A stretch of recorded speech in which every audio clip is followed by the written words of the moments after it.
Hey guys, welcome back. This is Kakarot ZUA all-time favorite. Today we are gonna see what of Goku was tale of Greek Saiyan god. So let's move on to the video tournament of power age 780. The entire world of Void was being shaken apart. The infinite three-dimensional area where there was no time or space. It was the perfect place to hold the tournament of power. A universal martial arts tournament where 8 universes fight with teams of 10 each, against each other. The rules were simple. You eliminate a member of a team, by throwing them over the fighting stage. Once all 10 members of a universe were eliminated, the respective universe was completely erased by Zeno, the Omni King. This was done because Zeno noticed that 8 universes had extremely low mortal levels compared to the 4 highest universes. So in order to get rid of the bad universes, he decided it was best to destroy all of the universes, except one who will be the sole surviving universe. It truly was a war for survival. It was currently the final 2 minutes of the Tournament of Power. The last 2 remaining universes that were left were Universe 7 and Universe 11. The last 2 competitors left in the Tournament of Power were Jiren the Grey, and the Super Saiyan Son Goku. Ever since Goku had heard of Jiren's unbelievable strength from Toppo, the Saiyan raised from Earth, couldn't he wait to face the strongest Pride Trooper himself in the Tournament of Power. And when he had the chance, Goku, of course, like always, started off with his base form and then increased his power levels until he got to Super Saiyan Blue Kaioken X20. He was able to land some hits in, but nonetheless, he got completely decimated. Goku almost couldn't he believe it. Jiren was the strongest and toughest opponent he had ever faced. He was even stronger than Lord Beerus. Goku, with no other options left, only had one thing left up his sleeve. The Genki Dharma. He gathered the energy from all of the members in Universe 7 minus Vegeta of course and threw it straight at Jiren. But it proved to be futile since Jiren simply blinked the Genki Dharma away like it was nothing. Goku was shocked, but he didn't have enough time to freak out at Jiren's amazing feat due to the fact the resulting explosion of the Genki Dharma directly landed on Goku. There was a huge boom, and when the smoke cleared, Goku was nowhere to be found. At first, everybody thought he was dead. But then Beerus was calm and simply said, "He is coming." After the Hacker-ishin said that, Goku rose from the rubble and opened his eyes to reveal silver orbs. He had unlocked the Magat no Gokui, the key of egoism. It was the mastery of self-movement and the secret of selfishness, also known as Ultra Instinct. Even though it was only the Omen, the Hacker-ishins and other deities were still dumbfounded. How could a mortal attain such a state that even gods could not easily master? It was unheard of. Blasphemy. It should not be possible. But like always, Son Goku was able to make the impossible possible. Then after Vegeta was eliminated, Goku was able to break through his limits and attain the Omen of Ultra Instinct once again. But the Pride Trooper, Jiren, was still giving him trouble. While Goku was in the Omen state, he could only dodge without thinking, but he still could not attack naturally without thinking. This, of course, gave Jiren the advantage, as if Goku couldn't do any damage to him. Then he only had to wait until his time with Omen ran out and then immediately eliminate him. But then, something spectacular happened. Goku was able to figure out the secret of Ultra Instinct. And as Jiren was backing him up into a corner, Goku yelled out an almost deafening battle roar as he outputted all of the energy he had in his body.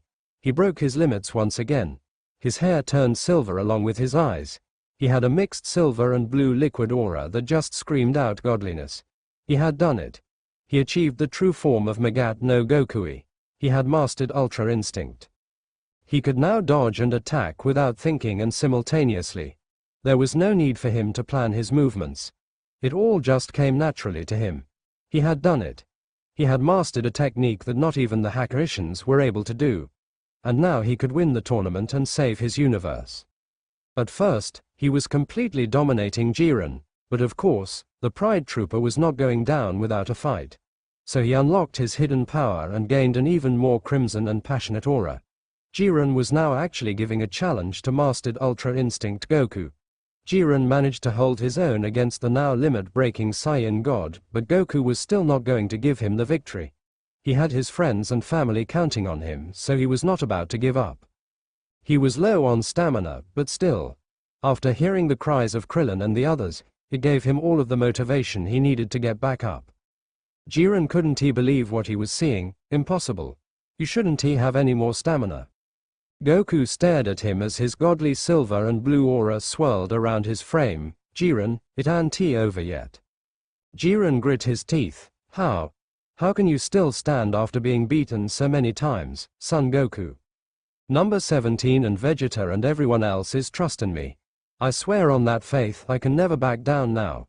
Goku powered up as his godly white aura became even more potent.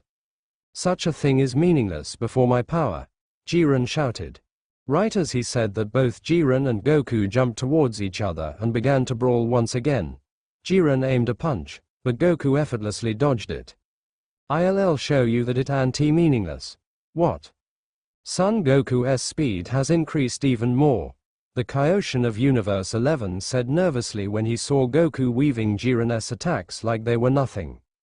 Belmod, the Hackoshin of Universe 11, stood up in a fit of anger and shouted, "Impossible. How can that be? You can't even figure that out." Belmod and the Universe 11 Kaioshin looked towards where the voice was coming from and realized it was Piccolo who spoke. Goku isn't fighting only for himself. It's because he's bearing our hopes too. Piccolo's right. Muton Roshi, Goku's old master, suddenly said. Goku has people who help raise each other up.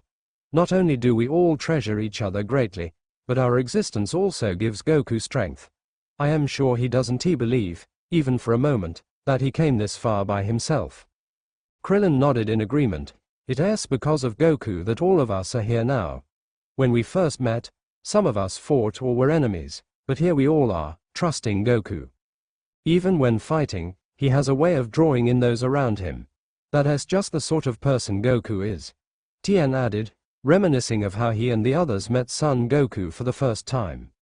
Exactly, Beerus said, as he too couldn't deny the fact that Goku has certainly changed him for the better as well. Father, you're the greatest. Win this for us. Vegeta smirked. You hear that, Kakarot?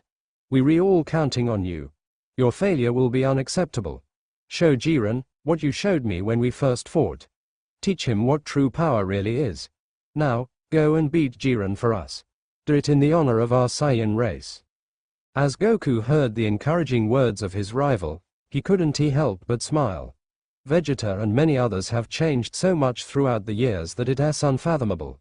To think that the same prideful prince of all Saiyans would be cheering on a low-class warrior to prove the honor of the Saiyan race. How ironic. Goku powered up. No problem, old friend. I am going to win this for you and everybody else. Goku clashed with Jiren once more. They kept on trading blows before Jiren kicked Goku down and sped towards him with momentum. The silver-haired Saiyan god easily landed on his feet and evaded Jiren's attack. Goku then outstretched his hand and gathered ki in it. He sent out a pulse of fierce wind that was condensed into a single point. This sent Jiren flying to the other side, but the Pride Trooper was still on his feet and fired a barrage of Crimson Ki blasts towards Goku. Goku dodged these blasts like the martial arts master he is and flew to Jiren at a speed far surpassing that of light and punched him square in the chest. This made Jiren get stuck to a wall as the force of the punch was too much for even the strongest Pride Trooper to tank. Goku gazed at his strongest enemy with a determined look in his silver irises. This is our power, Jiren. Jiren grit his teeth in utter frustration. Who cares about friendship? Who cares about trust?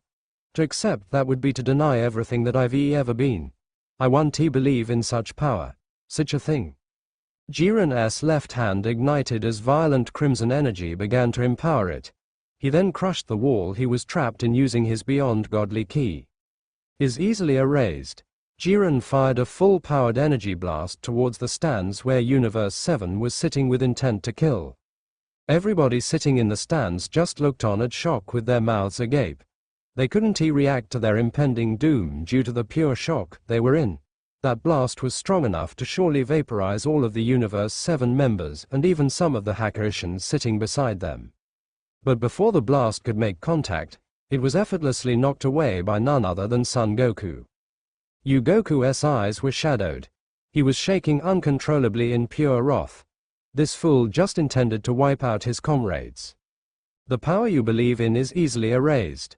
Just like that, Jiren shouted as everybody watching were baffled at the audacity of the strongest pride trooper. Goku grit his teeth. He balled his fists as his mastered Ultra Instinct aura began to transform into a fiery white. I don't think I am a hero of justice or anything. I never perceived myself as such. But those who hurt my friends, family, or anybody precious to me. Goku lifted his head and shouted at the top of his lungs. I want to forgive. The liquid silvery blue aura of mastered Ultra Instinct transformed to a white-hot inferno of fury. Goku's power level exponentially shot up. His presence alone made the entire dimension they were all in shake uncontrollably. All of the gods couldn't believe it. The white-hot flames of Goku's aura had heat that made even the angels sweat. The gods of destruction shook in fear. They knew that once Goku mastered Ultra Instinct, he had surpassed each and every last one of them, but this heat, it was enough to give them nightmares. They were relieved that the Saiyan known as Kakarot was on the side of justice. Even if all 12 of the Hakurishans fought him at once, they would all get demolished at the hands of this now enraged silver-haired Saiyan god. What is this heat?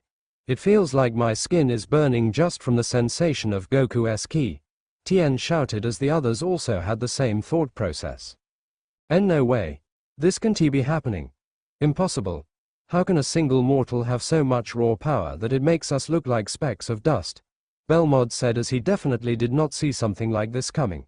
He never for a second thought there could be another warrior in another universe that could rival, much less surpass Jiren's ki and aura. To see Son Goku do so right in front of his eyes, it was enough to really humble the deity. Father, calm down or you will burn us all to death. Gohan yelled to his father, but it completely fell on deaf ears as Goku's power just kept on multiplying more than Kaioken could ever dream of doing. Whis! What in the hell is going on with Goku? His power makes mine pale in comparison.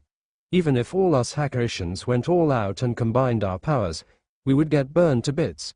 What is this raw strength? This doesn't look anything like Ultra Instinct. If anything, this would be the exact opposite. Beerus cried out in fear as he did not want to be on Goku's bad side when he was in this shocking state of power. Whis was visibly sweating as he too was dumbfounded by Goku's outburst, "My lord." It seems as though seeing Jiren almost kill Goku-san's comrades has awakened the righteous fury hidden deep within his heart. The fires of Goku-san's temper have flared, and his rage now burns with the heat of a mighty inferno. The flames of mastered Ultra Instinct augment his anger, and now the heat of his energy has expanded to the point where it knows no boundaries. Ultra Instinct not only has made it so that his body can defend and attack for him without needing to think about his movements, but it also made his body instinctively adapt to a whole new level that otherwise wouldn't be possible without it. Well, at least it shouldn't be possible for a mortal like him. This power was thought to be exclusive to only deities. But it seems as though Goku-san's Saiyan instincts have broken that rule.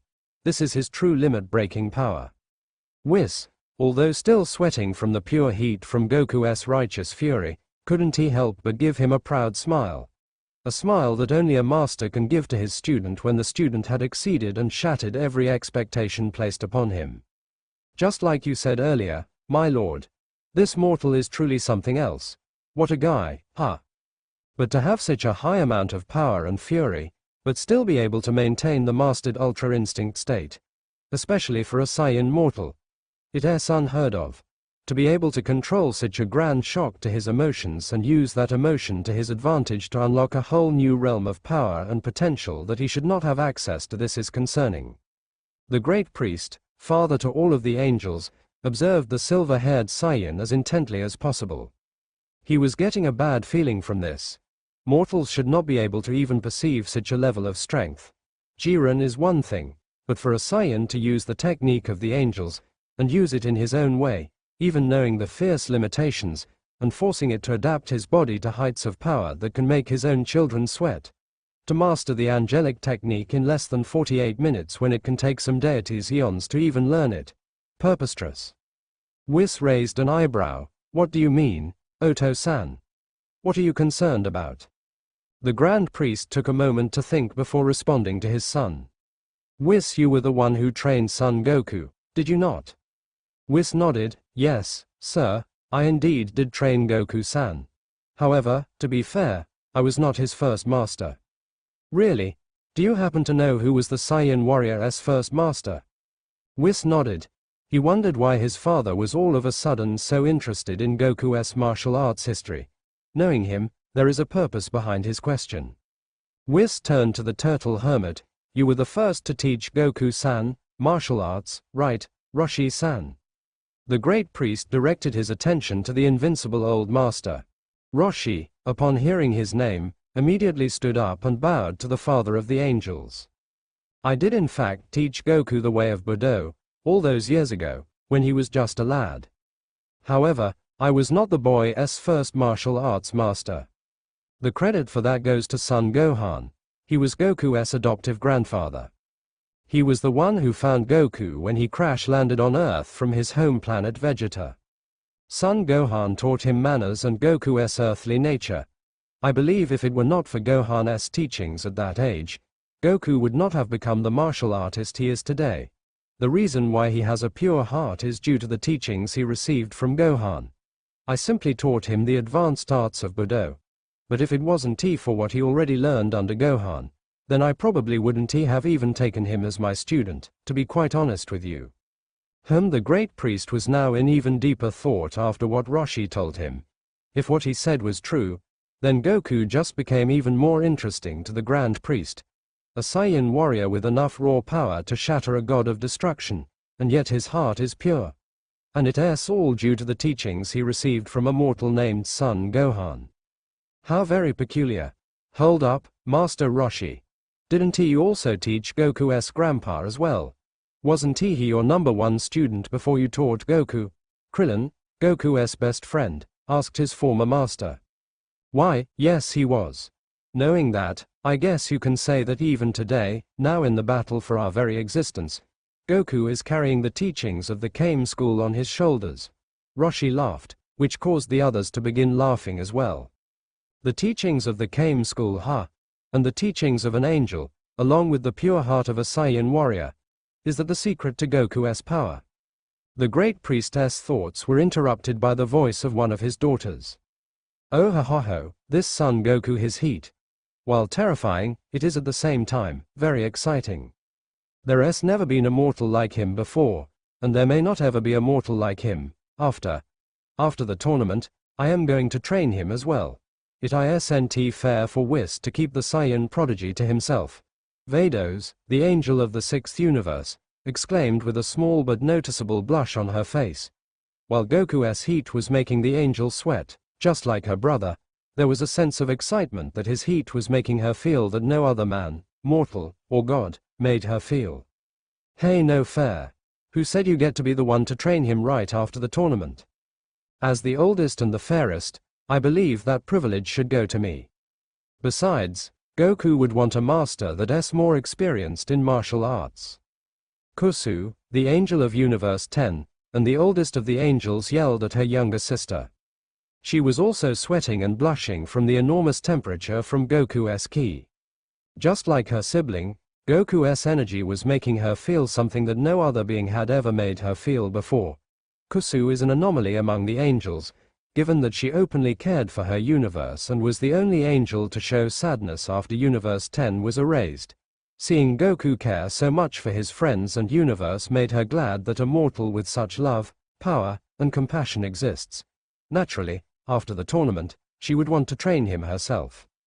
You are definitely the oldest, but you act the youngest. And fairest. Please, sister, don't make me laugh. We all know who among us that title goes to. Margarita, the angel of Universe 11, one of the two only universes remaining, spoke up after her sisters. Just like her sisters, Goku's white-hot ki had awakened unfamiliar feelings within the deity, something that she knows she isn't supposed to feel for a mere mortal. But in her mind, Son Goku has proven that he is no mere mortal. There is reason why her younger brother Whis decided to train him, and in the short and limited time span that he has had in his mortal life, he managed to not only achieve, but master the technique of her own species. a feat that surely deserves attention and praise. Margarita couldn't help but lick her lips as sweat drenched down from her forehead as she embraced Goku's heat. Since my universe has made it much farther than either of yours, and due to our relatively higher mortal level, I believe the right to training the Saiyan should go to me, with all due respect. Oh, my Whis could only chuckle at the antics of his family. Not only has Goku had an effect on Beerus, but the angels as well. Is there no limit to this Saiyan's power and influence?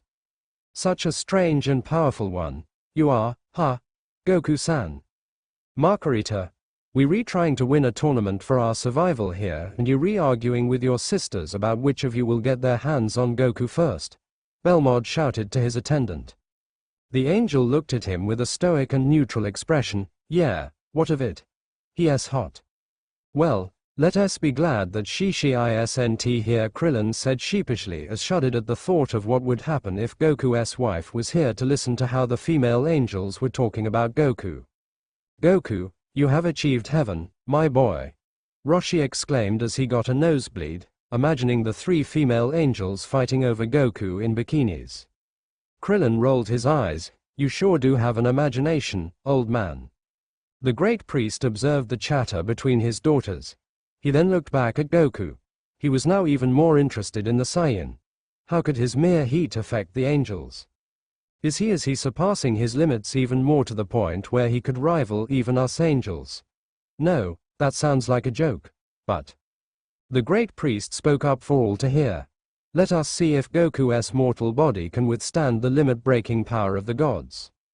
Kakarot, so this is your true power. Go beat Jiren, make our fathers and Saiyan brethren proud, Vegeta yelled. Goku immediately flew towards Jiren at speeds never seen before and landed a sucker punch that completely knocked the Pride Trooper off of his feet. Goku was now exponentially stronger than what he was before. The power increase from mastered Ultra Instinct has given him more power than even Fusion could ever hope to achieve. Goku stared at Jiren with a face that was the absolute epitome of fury and wrath. His current state of rage was comparable to when he first transformed to a Super Saiyan on planet Namek. Such emotion, and yet the great priest kept thinking about how what he was witnessing was even feasible. Jiren slowly recovered from Goku's rage-induced punch and stared at him with wide eyes. What in the blazes was that? Your power is on a whole different level than before. Jiren then rushed Goku, but Goku easily countered and threw him up. Jiren powered up and fired Crimson Ki blasts. Goku dodged the high-speed blasts and met Jiren with a clash of fists. They then began to fly and fight all over the arena as all the spectators could see was a crimson and white hot aura battling for dominance as the two strongest mortals in all of the universes blew even Zeno away. Each time they clashed, it had enough force to destroy whole macro-verses as cracks began to form in the world of Void.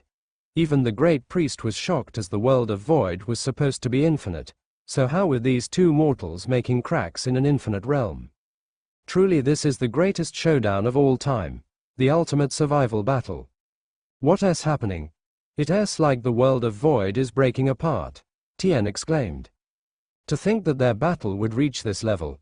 The world of Void was specifically picked as the fighting arena to prevent this very event from happening. The great priestess' words put everyone at an unease. Wow, Goku and Jiren are so cool. Their re-punches are so strong that they could even destroy the world of Void. The two Omni Kings shouted in glee. The spectacle of the Tournament of Power had far exceeded their expectations as well. Jiren fired even more blasts, but Goku tanked it all as his white-hot aura completely disintegrated all of the Pride Trooper's attacks to dust. Jiren widened his eyes but continued his onslaught on the silver-haired Saiyan god. Goku dodged all of the punches and sidestepped to the left and landed a massive uppercut to the strongest fighter of Universe 11. Goku then cupped his hands in a familiar position. White energy began to form in his hands as he charged up an insurmountable amount of pure raw power. Supreme Kamehameha! Goku shouted as he blasted the strongest Kamehameha he's made yet. Instead of its usual blue color, it was pure white, and it was filled with the flames of mastered Ultra Instinct. There was a huge explosion that enveloped the world of Void. After the smoke cleared, Jiren was found lying on a crater, defeated. Jiren! Toppo yelled in worry. Wow, he survived that. If I had been hit with that blast, I am not sure if there would be any trace of me left. Belmod was astonished at the level of power Goku displayed with the Supreme Kamehameha. For Jiren to still be alive and in one piece after getting hit head-on spoke volumes of the Pride Trooper's strength and durability. Goku dropped down to the crater and stared at Jiren with impassive silver eyes. Well, why won't you finish me? Jiren asked in confusion. Jiren had lost. It was proven already that Goku was by far the better warrior. He had mastered Ultra Instinct, the form that not even the gods of destruction could attain. And unlike Jiren, Goku was not only fighting for himself, but for his comrades who put all of their trust in him to win it all for their universe. But then for some reason, Goku began to feel guilt. All of this whole tournament of power, it was his doing. He was the one who went to Zeno and asked for this tournament to happen. And in the process, it cost the lives of so many innocents. Whole universes were erased just because of his selfish desires to fight strong opponents and to break his limits in order to become the strongest there is. He remembered the faces of the people who were erased. All good and innocent people, and they were all gone just because the so-called king of all wanted to clear out the bad universes with low mortal levels. It made him sick to his stomach whenever he realized just how many people, innocent lives, died just for their entertainment. He did a good job of hiding his anger so as to not worry the others. Goku knows that he isn't exactly a hero in the sense of justice or anything, but this tournament of power changed him. It made him realize that there were bigger things than his selfish desires. The lives of countless innocents were much more important than his need for fighting strong opponents. He remembered the two Saiyan girls, Cauliflower and Kale. He saw great potential in those two and he hopes to get the opportunity to train them in the future. Kind of like how Vegeta's relationship with Kaba. When he saw them get erased, it broke his heart. And when Goku thought about Hit and the others being erased, a new resolve burned within him. He made a decision. Goku looked at Jiren with soft eyes and a look of guilt. Jiren, I am sorry. If it were up to me, none of you would have to get erased. Thank you for pushing me to limits I could never dream of. I have attained this newfound power, thanks to the experiences of this entire tournament of power. I promise I will pay each and every one of you back. I'll keep my word on that even if I die. Jiren widened his eyes in shock. Ah, really? What do you mean? Once I am knocked off, my universe is gonna get erased. Goku shook his head. Just trust me on this. I'll bring you all back, I promise. Why are you having small talk at a time like this? Goku, hurry up and finish it. Beerus shouted all the way from the stands. None of the spectators could hear the words that Goku and Jiren exchanged, but Goku nodded his head to Beerus and walked towards Jiren. Goku outstretched his hand and readied a yellow ki blast strong enough to knock Jiren off. But before that could happen, Goku collapsed to the ground. The great priest smiled. Just as I thought. He got on his knees and panted heavily. Harsh purple lightning enveloped him as he reverted to his base form. He screamed in agony as pain coursed through his entire body. Goku! What the hell is going on? Beerus yelled. The limit-breaking power that surpasses even the gods. I didn't think the toll would be this great. Whis said as he now was worried for Goku's health. This is not good. He took too long. That moment of hesitation will cost him. But Goku had won. He won. He was just a blast away from victory. Damn it. Ah! Goku kept on screaming in pain as he was currently experiencing hell. He underestimated the power of mastered Ultra Instinct. The heat of his energy was just too great for his mortal body to maintain. It drained his stamina way too quickly. It was only his first time using the form. He had no idea the drawbacks of using such a legendary form that not even gods could obtain. What's happening to Dad? Is he going to be all right? It looks like he is dying. Gohan said with a horrified tone. He had seen his father die once before. Never does he believe he should ever witness that again. That's because he is dying, the great priest replied to the son of Goku. What Whis said is true. Goku's limit-breaking power was indeed a sight to behold. But such a power comes with a price. A price that unfortunately, your father's mortal body cannot afford to pay. What are you saying? Gohan was smart enough to understand the implications of the great priestess' words, but he didn't want to believe it. A mortal should not have access to all of that power, such a power that is unrestrained and unbound by the laws of deities. No, it just cannot exist. Son Goku's time has run out. But of course, this was fated to happen. Everyone has limits for a reason, even us gods. Vegeta sat up in anger. No, that cannot be. Saiyans have no limits. I refuse to accept that nonsense. Vegeta, calm down this instant. Vegeta turned to the voice of Beerus, who on the surface was sitting down calmly, watching Goku intently. How could I be calm, Lord Beerus? Kakarot will be just fine. The destroyer firmly stated. All of the other members of Universe 7 look at Beerus with surprise. Even Whis was a bit taken aback by his student's confidence. The Saiyan prince stared at the purple cat. How do you know? Beerus sighed. You said it yourself. Saiyans have no limits. Son Goku is the strongest Saiyan there is. All we can do is have faith in his power.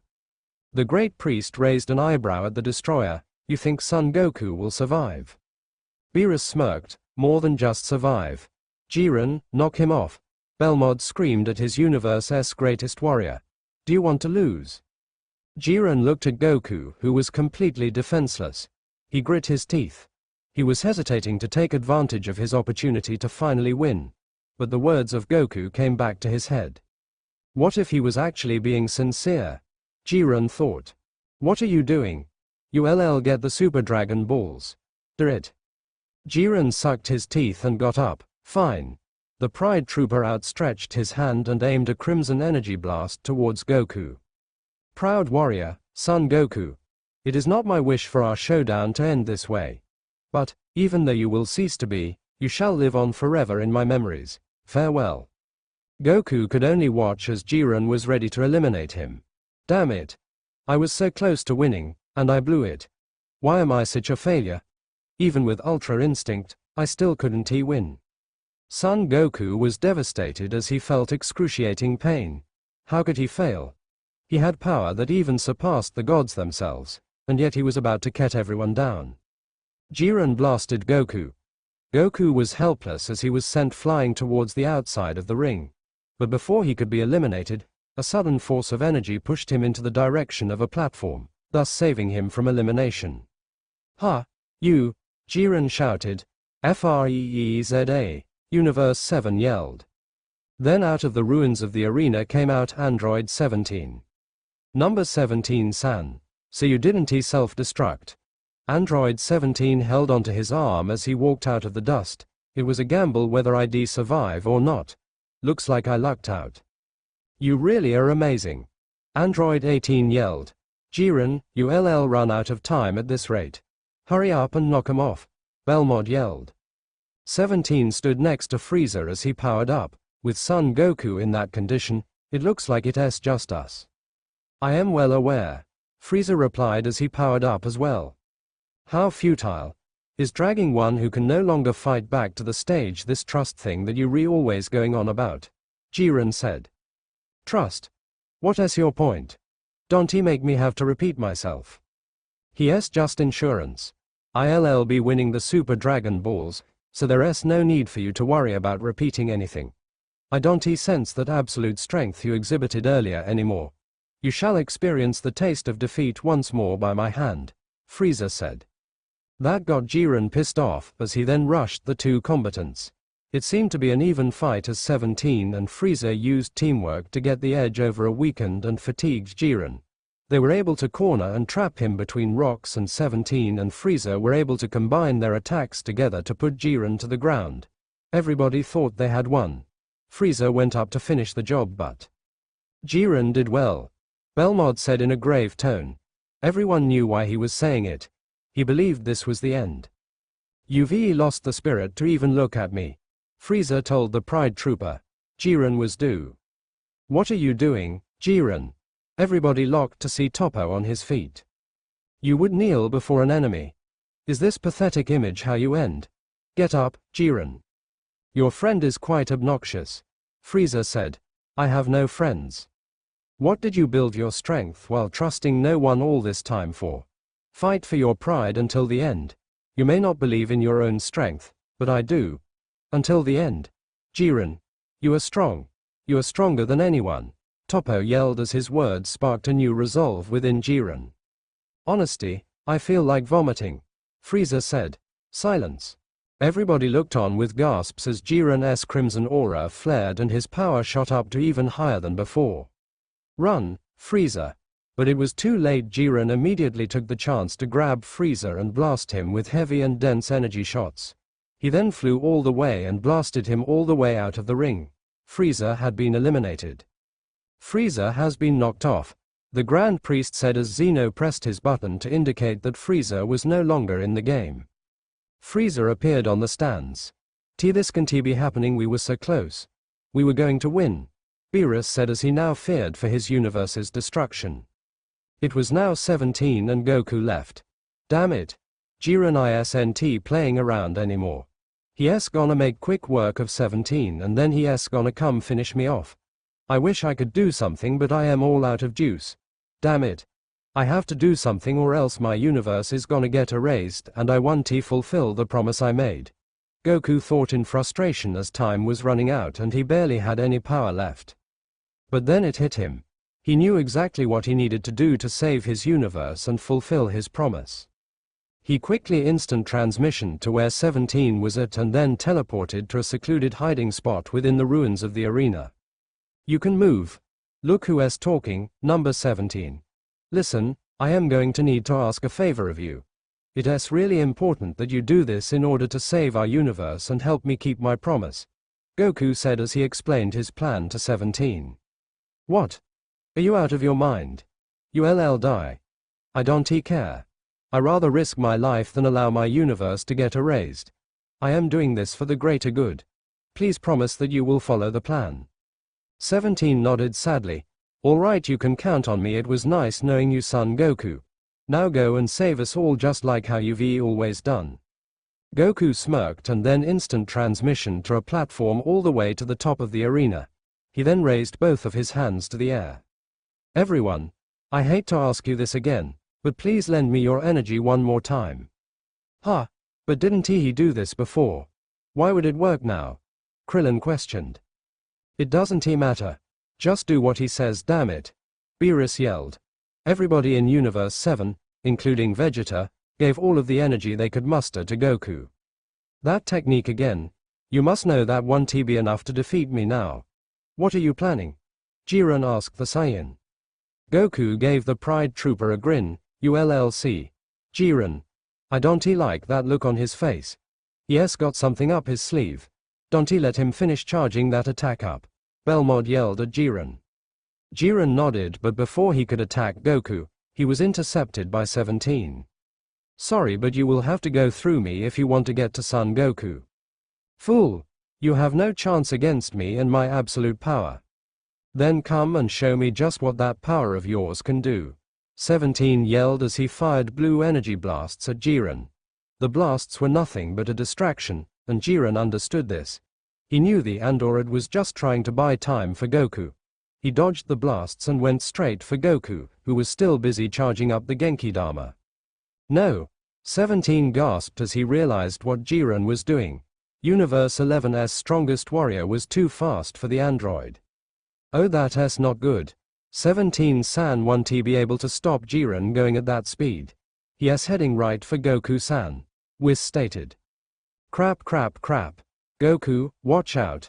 Beerus screamed at the top of his lungs. He was sweating profusely now due to the amount of nerves he was racking up. His entire existence was on the line on the outcome of this battle. Goku saw Jiren fire a Crimson Ki blast at him. He didn't have enough strength left to dodge as he was too focused on charging the Genki Dama. Damn it, I can't dodge it in time. What do I do? The blast made contact. There was an explosion that caused a bunch of smoke to appear. When the smoke cleared, everyone feared the worst and expected Goku to have been eliminated, but what happened next took everyone by surprise. Goku was completely shielded by a green orb of Ki. Android 17 had surrounded Goku with his signature shield that was strong enough to tank one of Jiren's blasts. Nice one. Android 18 yelled to her twin brother. What? But how could he still have that much energy left to shield Son Goku from Jiren? Belmont exclaimed. That's right. Androids have infinite stamina. They don't lose any power or energy, Krillin explained.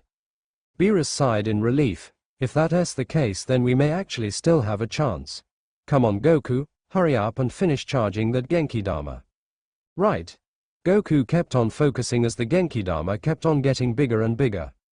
Not on my watch. Jiren was about to blast Goku again, but was stopped by 17. You are a pest. It's about time I get rid of you. Jiren rushed towards 17, and before the android could react, the Pride Trooper easily took him out of the ring. Number 17 has been eliminated, the Great Priest announced. 17 appeared next to the rest of his universe. Oh no, now it's only Goku left, Tien said worryingly. Don't worry. I bought him enough time, 17 said confidently. You did well. Now Goku, you better not fail or else I'll destroy you myself, Beerus yelled to the Saiyan. You got it, Lord Beerus. The Genki Dama formed almost instantaneously as it was now far bigger and stronger than it ever was before. Son Goku, again you stand before me, Jiren shouted as he powered up and sent shockwaves of his energy. An amazing amount of energy is gathering in Jiren, Gohan said. It looks like Jiren's gotten over his issues, Vegeta said in amazement as he never thought they would meet somebody so powerful. Jiren really is amazing, he got this strong all by himself. Even all of us together might not be able to beat him. But still, I won't lose, Goku shouted as he then began to absorb all of the energy of the Genki Dama into himself. He then looked deep inside of himself. He thought of all of the things he had to do to get to this point. He then thought of all of the lives that were at stake. He couldn't lose no matter what. He had to keep his promise. He won't let everybody be destroyed, damn it. He then emptied his thoughts and found the power he was seeking once again. He then yelled out a deafening roar that seemed like it had two voices, one which sounded like an Uzaru. Goku's hair and eyes turned silver, he bulked, gained a white-hot aura like before, and his power shot up exponentially to new heights never seen before. Son Goku has done it again. He reached Mastered Ultra Instinct. He did it. He transformed again. Yes. We can win now, Beerus shouted in happiness. Alright, I have one shot at this. I have to finish this now, Goku thought. Goku then balled his fist and used all of the energy he had left into one attack and rushed Jiren. Supreme Dragon Fist. Goku's body once again was emitting an absurd amount of power and heat that made everyone present, even the Great Priest, sweat a little. How is this possible? His mortal body shouldn't he have been able to absorb all of that energy in his condition? How does this Saiyan keep surpassing his limits in such a short amount of time? The Great Priest thought in shock as he was once again witnessing the great power of Ultra Instinct Goku. A giant Shenron-like white dragon materialized from Goku's energy and dived straight to Jiren. Jiren had no idea what was happening and was unfortunately caught in the dragon attack and was sent outside of the ring. Jiren from Universe 11 has been eliminated. Universe 11 will now be erased. Jiren was devastated. Even with all of the power he held, he still could not win. He still failed. He won't be able to see his master. Jiren, the Pride Trooper looked up to see Goku smiling at him. I want to see you again. Train hard and get stronger. I will wait for our rematch. Zeno then erased Universe 11, leaving only Universe 7 in the stands. Yes, we did it. Beerus shouted in joy as everybody began to celebrate their victory. Goku gave a sad smile as he saw Universe 11 be erased. Due to constantly breaking his limits over and over again, Goku's body could no longer hold it. Thus it was falling apart as harsh purple Hakya energy began to encircle the Saiyan god. He was gonna die. However, before that could happen, from the cracks of the void that was created by the clashes of Mastered Ultra Instinct Goku and Jiren, a vortex appeared. It seems as though the Dragon Fist caused a rift in time. The limit-breaking power of Mastered Ultra Instinct Goku was strong enough to transcend time. Goku had surpassed time itself. Wait, the Super Dragon Balls. They could save you, Dad, Gohan told his father. On cue, The great priest summoned Super Shillong. Well, son Goku, what is your wish? Everyone expected for Goku to wish to save his life, but the sad smile he gave to his universe confused them. He then looked at his comrades and waved. Well, then guys, I guess this is goodbye. Ha! I am going to keep my promise. Goku looked up to the dragon and great priest. Please restore all of the universes that were erased. The father of the angels raised an eyebrow. Are you sure? You will die. Yes, that is my wish. Please revive all of the universes that have been erased. Goku stood firm on his wish. Dad, but why? Goku saw the tears in Gohan's eyes. He hated seeing his son in such a state. But this is what had to be done. I am sorry, Gohan. I don't want to leave you again. But this is the price I have to pay. Tell your mother and brother that I am sorry. I love you all. Goku, who was still in his mastered Ultra Instinct form, was then sucked in by the massive vortex. He didn't even have enough time to prepare himself. His comrades called out his name as some tried to fly towards them as fast as they could, but to no avail. The vortex closed before they could reach him. Son Goku was gone. Whis, what the hell just happened? Where is Son Goku? He was the one who won the whole tournament for us, Beerus yelled. I don't know. Whis said. Goku was not having a good time. He thought that after he unleashed his final attack, that his body would give out and die. But the vortex seemed to have saved him and helped him restore his injuries. He felt his body changing. Not only was his body recovering, but it felt like it was transforming to a prime and peak position. As if the vortex was trying to make him the best vessel possible. His mastered Ultra Instinct and Hakiaishin energies began to merge to create something infinitely powerful. Once that was done, there was a huge flash of light as Goku was finally transported by the vortex. When Goku opened his eyes, he was met with a pair of silver ones as he noticed that dozens of arrows were aimed at him. He looked around to see himself to what seemed to be a camp in the wilderness. All he saw were girls dressed in hunter clothing as they all stared at him with caution as if he were a threat. Who are you? What is your name, male? One of the hunters said venomously. Goku thought for a second before he answered, Son Goku, or Kakarot. He then passed out on the floor. Time Rift Age.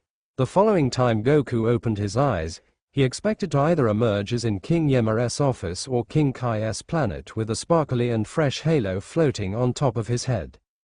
Both that, or be erased absolutely as his own body offers out on him. When Goku fired off his final superb dragon fist, he did it with the aim of sacrificing himself for the extra top. He had no preference, as it turned into both that, or let his entire universe be erased absolutely from life. He manifestly knew which one to pick. Plus, it became his fault for that whole mess of the event of power, so he changed into willing to pay the last rate to make amends for his sins. He did not actually thoughts it. He has sacrificed his existence before.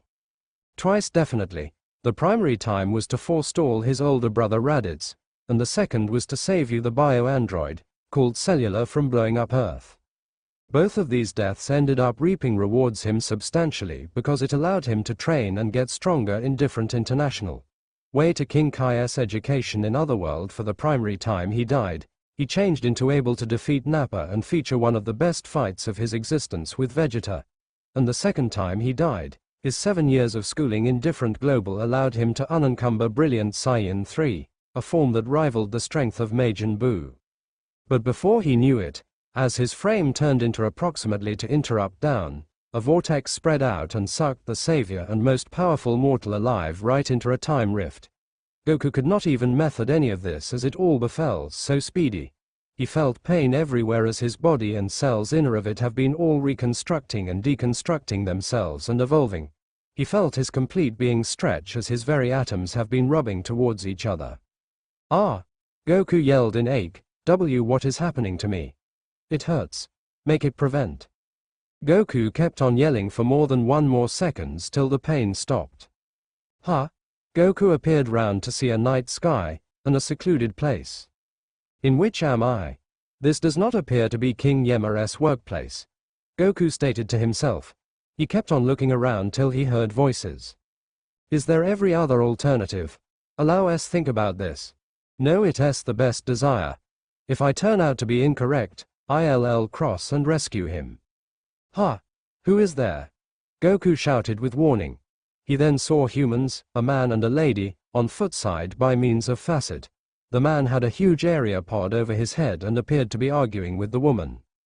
For a few cores, Goku felt as although he knew those people. Goku's eyes then widened while he were given an amazing study. The person, he just looks like me. And we given a tail. And so does that lady. The person that Goku was referring to was the spitting photo of him. He had the same wild hair fashion and equal face. The simplest aspect that became distinctive was an X-fashioned scar on his left cheek, and he wore Saiyan battle armor. The girl walking beside him had wild and spiky hair that went beyond her shoulders. She wore a similar attire to the man, however it became plenty much less cumbersome. These two have been none other than Bardock and Jean, the father and mother of son Goku.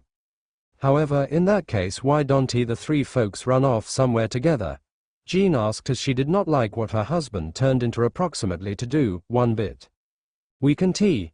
They had used their rattling scouters and be capable of music us down right away. The low magnificent Saiyan answered as he kept on walking. Jean seemed down as she fidgeted her hands. Bardock, why are you going via a lot hassle? It is not like a Saiyan guy to fear approximately his children. So what has gotten into you? Goku's eyes twitched at this. By means of this point, Goku had already related the dots and figured out that those two Saiyans had been his mother and father. Hearing his mom say that wasn't a shocker to him. His notion of Saiyans were that they had been a bloodthirsty and battle-hungry race of warriors who never truly cared approximately such things as family or compassion. So hearing that male Saiyans are not definitely the pleasant father's handiest makes experience. However, to look his dad performing this way it become extraordinary. I do not know. Maybe it is because I am constantly combating, destroying. And I would in reality like to shop something for once. Especially a person who is judged to be a low-class warrior like my Kakarot. Bardock spoke back with a smile as he set down the distance pod. A 312 months vintage Goku will be seen crying, begging his father now not to send him away. Jean gripped her fists. However, he turned into born with simplest electricity level of 2. The lowest ever in Saiyan records. How will he live on all by himself? I have programmed this to move to a distant planet called Earth. The humans in that international have low power levels and are not technologically superior. I assume he'll be capable of do properly their gene. Correct factor is, it's now not a really precious international, so I am hoping it may not even display up at the Freezer Force's radar. Jean placed her palms at the glass of the gap pod. In case your father is inaccurate about this, then we will come and get you right away. Listen, son. You do what it takes to continue to exist, got it? Educate hard. Get more potent than all and sundry. Show all the individuals who said you'll by no means amount to something, incorrect. I consider in you. If I emerge as proper, avenge us. Avenge our race. Grow to be the fantastic Saiyan. Bardock exclaimed as younger Kakarot looked at his father apparently. He could not pretty understand what he became saying, however felt an experience of heat in his coronary heart. We're going to see you truly soon. Jean yelled with tears in her eyes. As a mother, it became difficult for her to do this. Her youngest toddler being sent off to an unknown international. It simply wasn't fair. What did her infant ought to do with the legendary terrific Saiyan? Bardock located his hand on the crimson glass. Kakarot located his hand at the equal spot. It desperately wanted to preserve directly to his father's hands, but they had been separated through the glass of destiny. Goodbye. Those were the final phrases Bardock ever spoke to his son earlier than the space pod lifted and began to leave the planet Vegeta's ecosystem. Recollect us, Kakarot, Jean yelled as the space pod left and commenced its journey to its destination. Jean sobbed as she covered her face complete of tears. Bardock hugged her as he became simply as sad, if now not, even more than his spouse. He wished it failed to need to be that way, but he had no other preference. If he and the relaxation of them died, Bardock as a minimum wanted to ensure that his son becomes safe. It might be the only last aspect he saved. Live sturdy son. We are relying on you. Goku watched the whole lot that had simply transpired together with his mouth open. The reminiscences commenced to flood in as he remembered while his dad and mom dispatched him off. He remembered the words that his father spoke to him earlier than he changed into dispatched far away from a doomed planet. They genuinely cared approximately me. They agree within me. Goku whispered as recommendations of tears started out to shape in his eyes. I did it, father. I have become the excellent Saiyan. I defeated Frieza. I avenged our race. Goku then gripped his fists as the tears commenced to move down, and now not only that I handed my limits time and again, until I've reached a level beyond even the gods. I became as strong as I could. I stored my universe. I hope I made you proud. Goku wiped his tears. Then suddenly, his vision commenced to blur because the area twirled as he was sucked again into the time rift. As he changed into flying by means of in the time rift, his entire existence flashed earlier than his eyes. Meeting Bulma, combating inside the world match, disposing of the Pink Ribbon Navy, defeating Demon King, after which his son within the 23rd event. The scene shifted to his grown-up lifestyles. The arrival of the Saiyans, the fight with Frieza, turning Superb Saiyan for the first time, education with Gohan inside the room of spirit and time and looking him surpass the father by means of defeating Cellular and saving the Earth. That reminiscence made Goku smile. He by no means felt prouder or happier than when Gohan passed him. Then it flashes forward to the final fight with Natural Buu youngster Buu, seeing all of their energy come together into the Genki-Dama and end Buu off for good. It would not prevent there. Goku saw when he met Beerus and were given amazing Saiyan God, tapping into a whole different realm of power that he failed to recognize changed into feasible. Seeing Frieza return, the Universe 6 event and all the shenanigans with Destiny Trunks and Zamasu, and in the end, the match of power. Reaching extremely intuition became something past even Goku's wildest goals. Then seeing his restrict-breaking sacrifice delivered a bittersweet smile to his smile. The memory turned into still sparkling. He will miss his buddies, however he had to do it. He did not have any regrets. He simply was hoping that his youngsters and wife understood. After reliving his entire existence, the time rift shifted again. All he may want to see changed into an countless crimson void. There have been a few big crystals that confirmed his reflection. He noticed that he became nevertheless in his mastered ultra-intuition country. It was bizarre as it simply didn't he experience like it. He thought he had reverted again to his base form after he become sucked into the portal. He also looked more youthful. Wow, what a tale your lifestyles is. Goku turned around. Who is there? When he turned he saw 3 old girls in rocking chairs knitting. A boy who started out as a low elegance warrior, who ended up surpassing the gods themselves. That is remarkable. I've by no means seen this type of thing. Have you, my sisters? Of direction not I am just as shocked as you sister. The 3 antique girls, who were apparently sisters, chatted among themselves. Each sentence they spoke turned into in perfect sync. As though they knew precisely what every other had been going to mention and once they were going to mention it. Goku raised a brow at him. They weird. His story has we given to be my favored. A real hero if I ever saw one. I agree, sister. So do I, sister. I am no hero. Goku all at once spoke, inflicting the eye of the 3 old women to shift to him. I much like to combat. But I hate cruelty. And that I try to shield my friends and own family. But I don't see myself as a hero of justice or something. I suppose I am far from it. I in order that happen to store a variety of humans as I combat. One of the vintage ladies hummed, interesting. The greatest hero we've ever visible would not even see himself as a hero. Is not that a surprise? It's far, sister. So that you don't suppose you a hero. Then explain to me what is this. The crimson void changed as it confirmed the times where Goku saved the day. Defeating Demon King Piccolo, the Saiyans, Frieza, sacrificing his existence against Cellular, and defeating Natural Buu. Or this? One of the other women snapped her arms and it then confirmed when Goku fought for his universe and buddies within the match of energy and his limit-breaking sacrifice. Are those now not heroic acts? Son Goku. Goku was about to speak up, however then couldn't he. She did bring up an awesome factor. He didn't call himself a hero but he has achieved many heroic matters. He never saw them as heroic. He just desired to assist out innocent humans and get an excellent fight.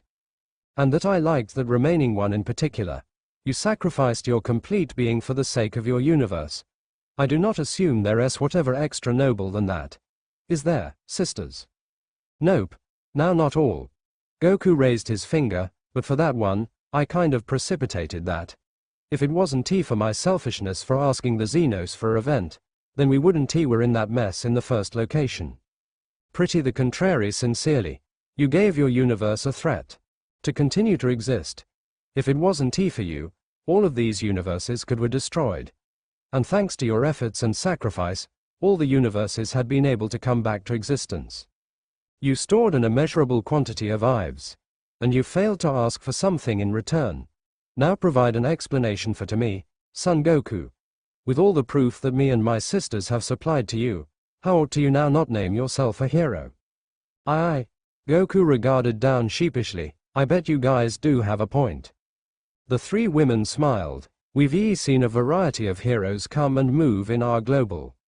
And none of them, and I mean none of them, come close to your bravery. Your tenacity, your will, your pressure. Your coronary heart and your kindness. Goku laughed in embarrassment. Come on, you don't virtually suggest that. It's actual. We don't lie. Ever. Goku stared at them as they all talked in ideal sync with one another. How do you three do this? Lots of practice. All three said in unison. Goku chuckled. Nicely in any case. Who are you women? Why are you here? And shouldn't I be lifeless, or now not existing anymore? Why am I seeing all the recollections from my life? The girl farthest from the left spoke. For who we are, that's now not vital. For why we here, we felt a disturbance in our realm. And different worldly being is getting into our size. That being is you. Our first intuition turned into to destroy you instantly, but when we saw your reminiscences, we determined no longer to. Your story moved us. And no, you aren't useless. We theorized that you tearing a hole into the time rift and dimensional material, compelled your body to enter a top and peak circumstance. Which is why you can appearance more youthful, and why you have been going via all of your memories. We commonly are capable of manipulate the fate of every being in our universe. However, you seem to have defied destiny itself. We don't have any manipulate over your destiny. That is what makes you so interesting. Proper now. Our outstanding prophecy is supposed to be in motion, and we already knew how the upcoming conflict turned into going to turn out. However, with your presence that adjustments the whole lot. You a wild card. Our unique plans are as precise as scraped. We don't have any more manipulate of what occurs now. Prophecies are useless. The fate of our global rests entirely in your actions and selections. Goku was very harassed. These women managed fate. Yes, going to any other size. The arena depends on him. Wait, maintain on. This is all going pinnacle fast. What do you mean the fate of your global relies upon on me?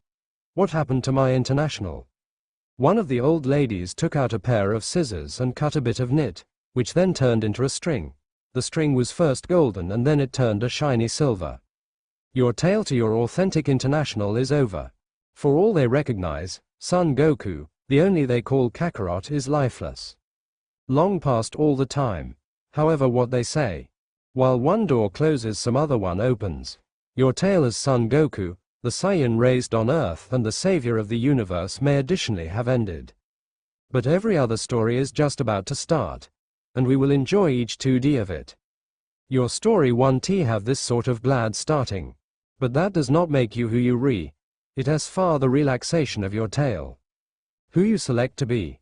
The antique lady gave Goku his string of fate. The string glowed silver and disappeared into his hand. Goku sensed an improbable quantity of electricity and sense of peace flowing inside him. Whoa. Now your fate is yours to choose.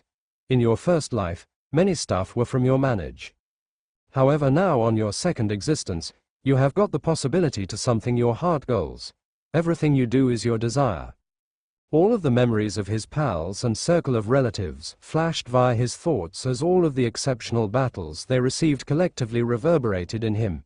And now, together with his thread of destiny in his fingers, he felt a drive interior of him, unlike every other. The three ladies all appeared into Goku's eyes as all of them said at the same time. So, who are you, Saiyan? Goku appeared up at them with a face full of dedication and grit. I am Son Goku and Kakarot. The ladies smiled as their figures began to glow. Wings appeared on them as they all chanted. Well then, Son Goku, also known as Kakarot. Here is the start of your new journey. Let us have a look at how the arena will flip out together with your presence. Will it develop into wreck, or will it s preserved? It is all to you, extremely good Saiyan God. Goku become hit by a blast of energy, and before he knew it, his vision blacked out. The next time Goku woke up, he discovered himself on a mattress with sheets and a blanket over him. He right now sat up and threw up the blankets. He changed into in a cold sweat and become shirtless. He then remembered that the pinnacle half of his GI become torn up for the duration of the event of electricity. Right as he thought that, a flash regarded next to his bedside. He seemed to peer. It was a neatly folded pile of garments. There has been observe on top that study, a bit present from fate. Goku took off the word and found out that it changed into an precise duplicate of his iconic martial arts GI. He smiled and silently thanked the three vintage women earlier than placing on the GI. All of my accidents regarded to be healed. Goku referred to as there weren't any scratches, blood, or bruises on him. He felt desirable as new. He then walked to what he idea turned into the door of the room best for it to in reality cause the whole of a tent. What the? Wasn't he that just a door? It truly is weird. As quickly as he went outdoor of the tent, he felt a cold iciness breeze. He scanned the area to locate himself in a wooded area, with guidelines of snow. Goku closed his eyes and started out sensing any familiar strength signatures. It looks as if the ones vintage ladies were proper. I do not understand any key signatures in any respect. Even though I do think I am on Earth, I am able to inform it as one of a kind. Even nature, plant life, animals, and human beings. All of them seem bizarre to me, but there are a variety of sturdy energies.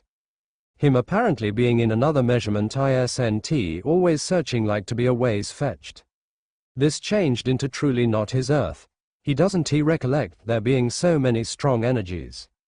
Besides him and the Z fighters, the people in his global R&T mainly surprising. But here, even though it's like there was an entire buffet of strong guys to combat, he especially felt a dozen or so very robust human beings that stood out from the relaxation, all collected collectively in one spot.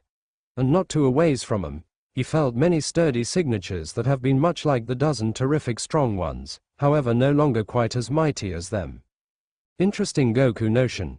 He then raised his forehead as he picked up on something else. Wait a minute. I will experience a similar collection of energy to the big group near the wonderful robust ones.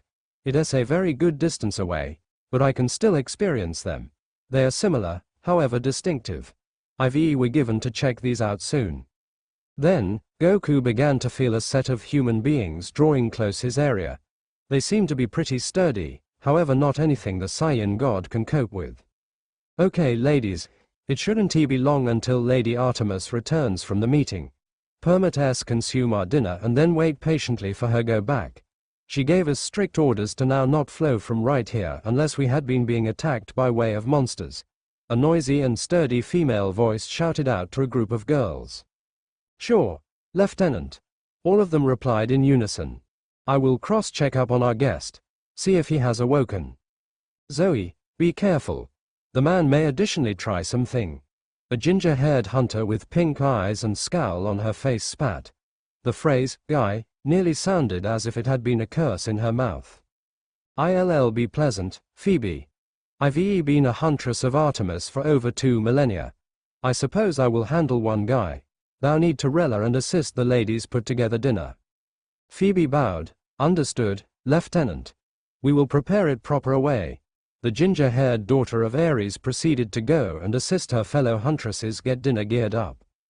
Zoe Nightshade, daughter of Atlas, walked closer to one of the spare tents that they had used to residence the person who appeared of their camp no longer too lengthy in the past. He has been subconscious for every week. His accidents have been pretty intense. It gave the impression of he had simply come instantly from a war. All people could take time to get over that. the lieutenant of the search concept as she reached her destination.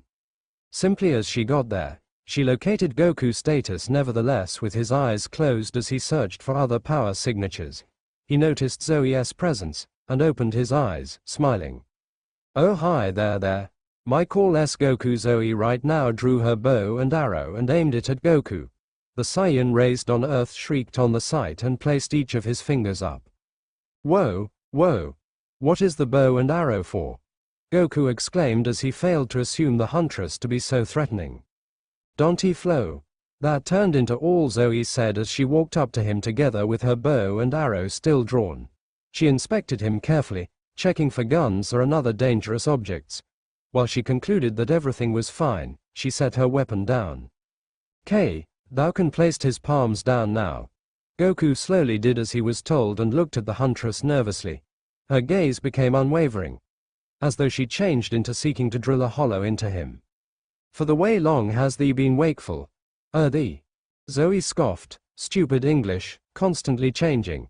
I suggest, when did you awaken?" "Oh, just now. I used to be simply looking around, seeing where I was. I do not know how I got here. I simply don't forget waking up in that tent over there," Goku replied. Zoe narrowed her eyes. "You have been out for over a week." Goku's eyes widened. "A week? But how? One day, we just found you within the middle of our camp, lying on the ground. You have been in a near-dying nation. We requested you who you had been and why you were there. However, all you stated was something like, Son Goku or Kakarot." Zoe stated as a suspicious look embellished her features. Goku chuckled. "Did I, huh? Nicely, you can simply call me Goku. Don't worry, approximately the opposite name. Only one individual surely calls me that anyway." "Goku, huh?" Zoe stated as she began questioning, "What an extraordinary call. I have by no means heard of it before. It doesn't sound American. And it certainly isn't Greek or Roman. What exactly are you, Goku? A demigod? If so, who is your godly parent?" Zoe asked curiously. Judging by means of his appearance, he appeared around 21 to 23 years old. It smiles unusual for half-of-bloods to live on that long on their very own without making it to camp. Maximum do not really make it or live through their person lifestyles. This, Goku, does not resemble any of the Olympians. Is he the offspring of a minor god? That would make experience considering their kids do not have a sturdy fragrance, which might give an explanation for how he could final so long outdoor of camp. The monsters likely do not even note him. Goku got visibly careworn. Demigod. What is that? Demigods, or half-bloods, are the youngsters of a god and mortal. They usually have the traits in their godly parents and deliver off a completely unique fragrance to monsters, Zoe responded. Goku shook his head. "Oh, properly, if it is the case, then no, I am 100% mortal." Zoe raised her eyebrows. "What? That doesn't make sense. He does not deliver off the air of secrecy of a mortal. Is he clean-side? Wait a minute, what is that?" Zoe pointed to something in the back of Goku. "In case you only a mortal, then are you able to give an explanation for that?" "Huh?" Goku looked to where Zoe became pointed and his eyes bulged out in their sockets. "What? A tail?" Goku shouted as he did in truth see that his tail become back. However, it wasn't a ordinary Saiyan tail. It purported to be a brown color, but Goku's was now natural silver. The tail seemed to glow within the light as it is able to entrance a person in its splendor. "And it is silver. Does it have something to do with my mastered Ultra Intuition shape?" Goku wondered, and then any other query got here into thoughts. "Wait only a minute. Failed to Kami say he permanently removed my tail and that it never grow back. Gohan and Vegeta's tails have not grown again both. So why did mine come back in the end of these years?" Goku then remembered the phrases of the fates. "My frame become reconstructed to a high and peak circumstance. My Saiyan biology need to have notion that my tail turned into needed for my increase and for height overall performance." Goku did sense loads more whole along with his tail lower back, especially after remembering whilst his parents dispatched him to Earth. He felt greater complete together with his Saiyan aspect than ever earlier than.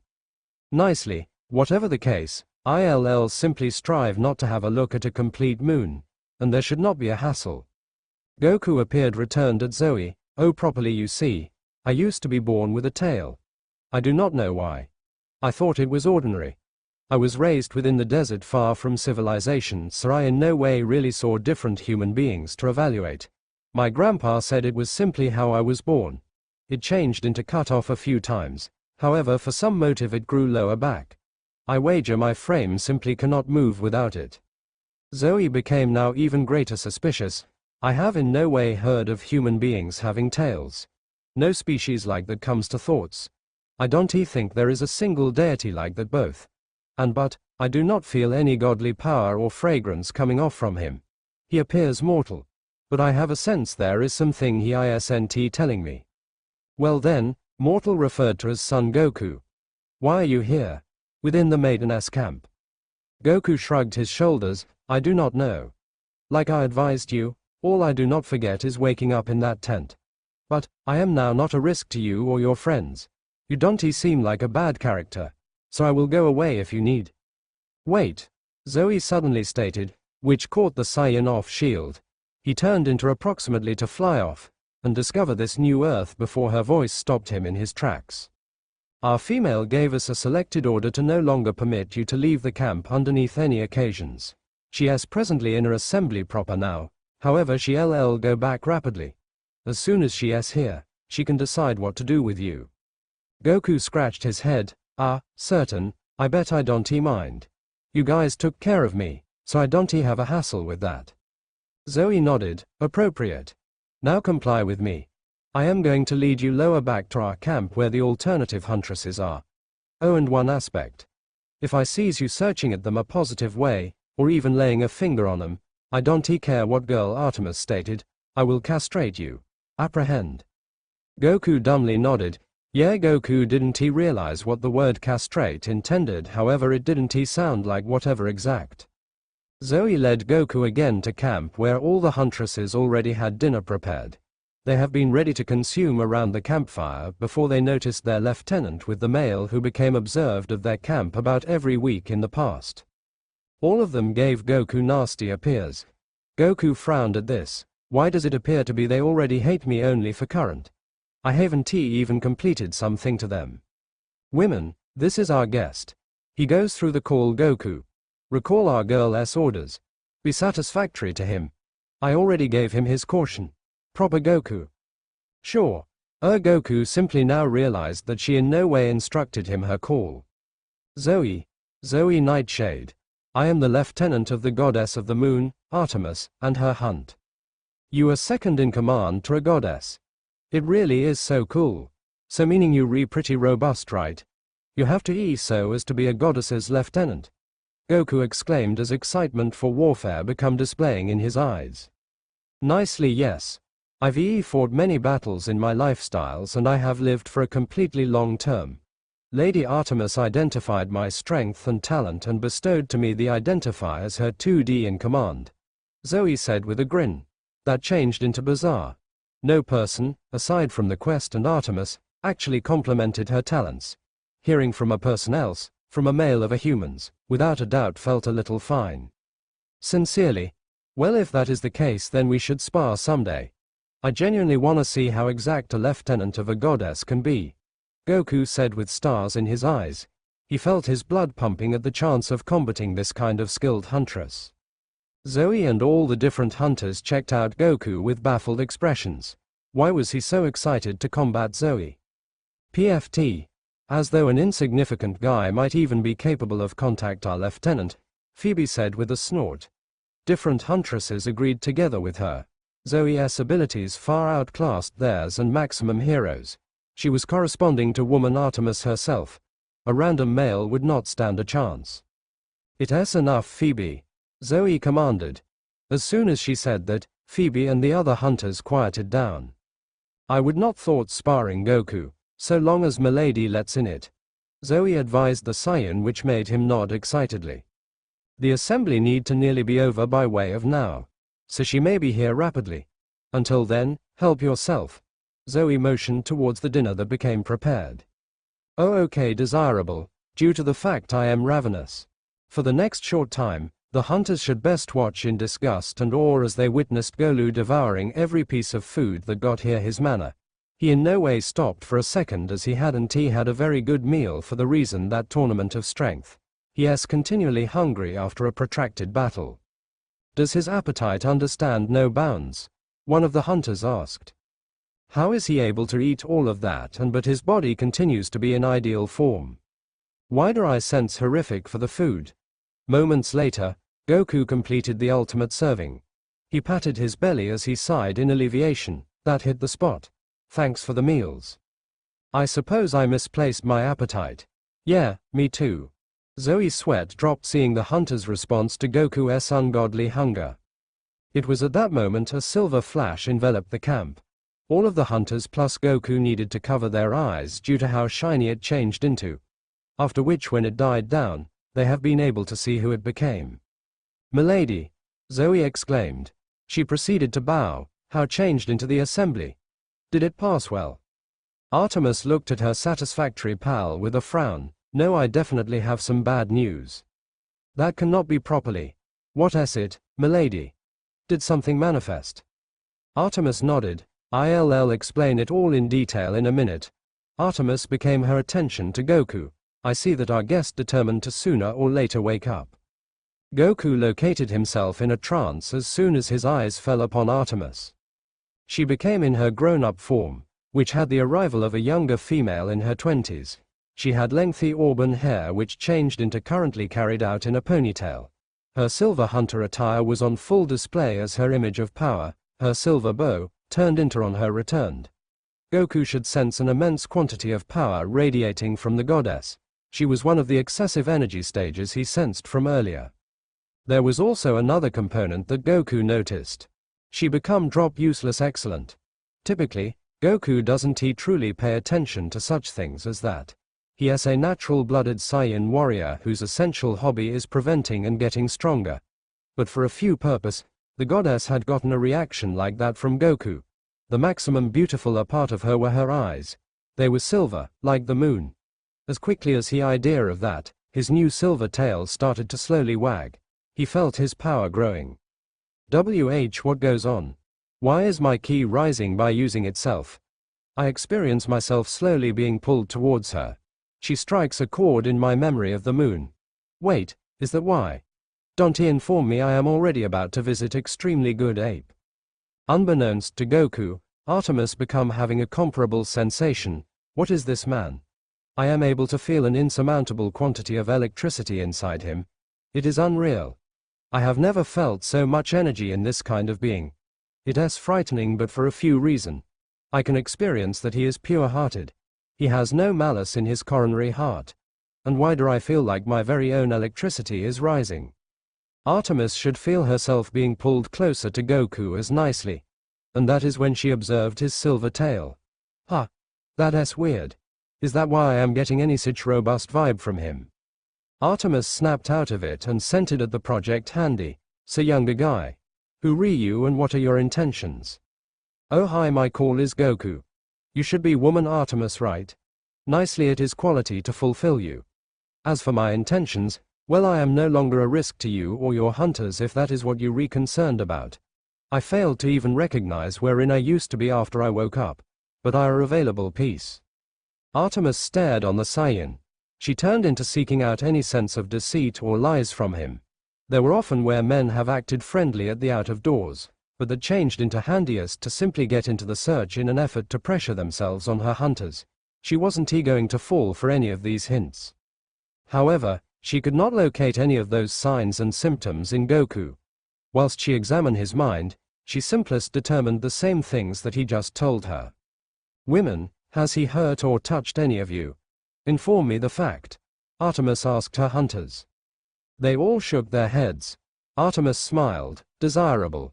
Now then on to what came about in the wintry weather solstice assembly. Everyone checked out her, awaiting the news. The look on the goddess' face implied that the information changed into no longer gonna be pretty.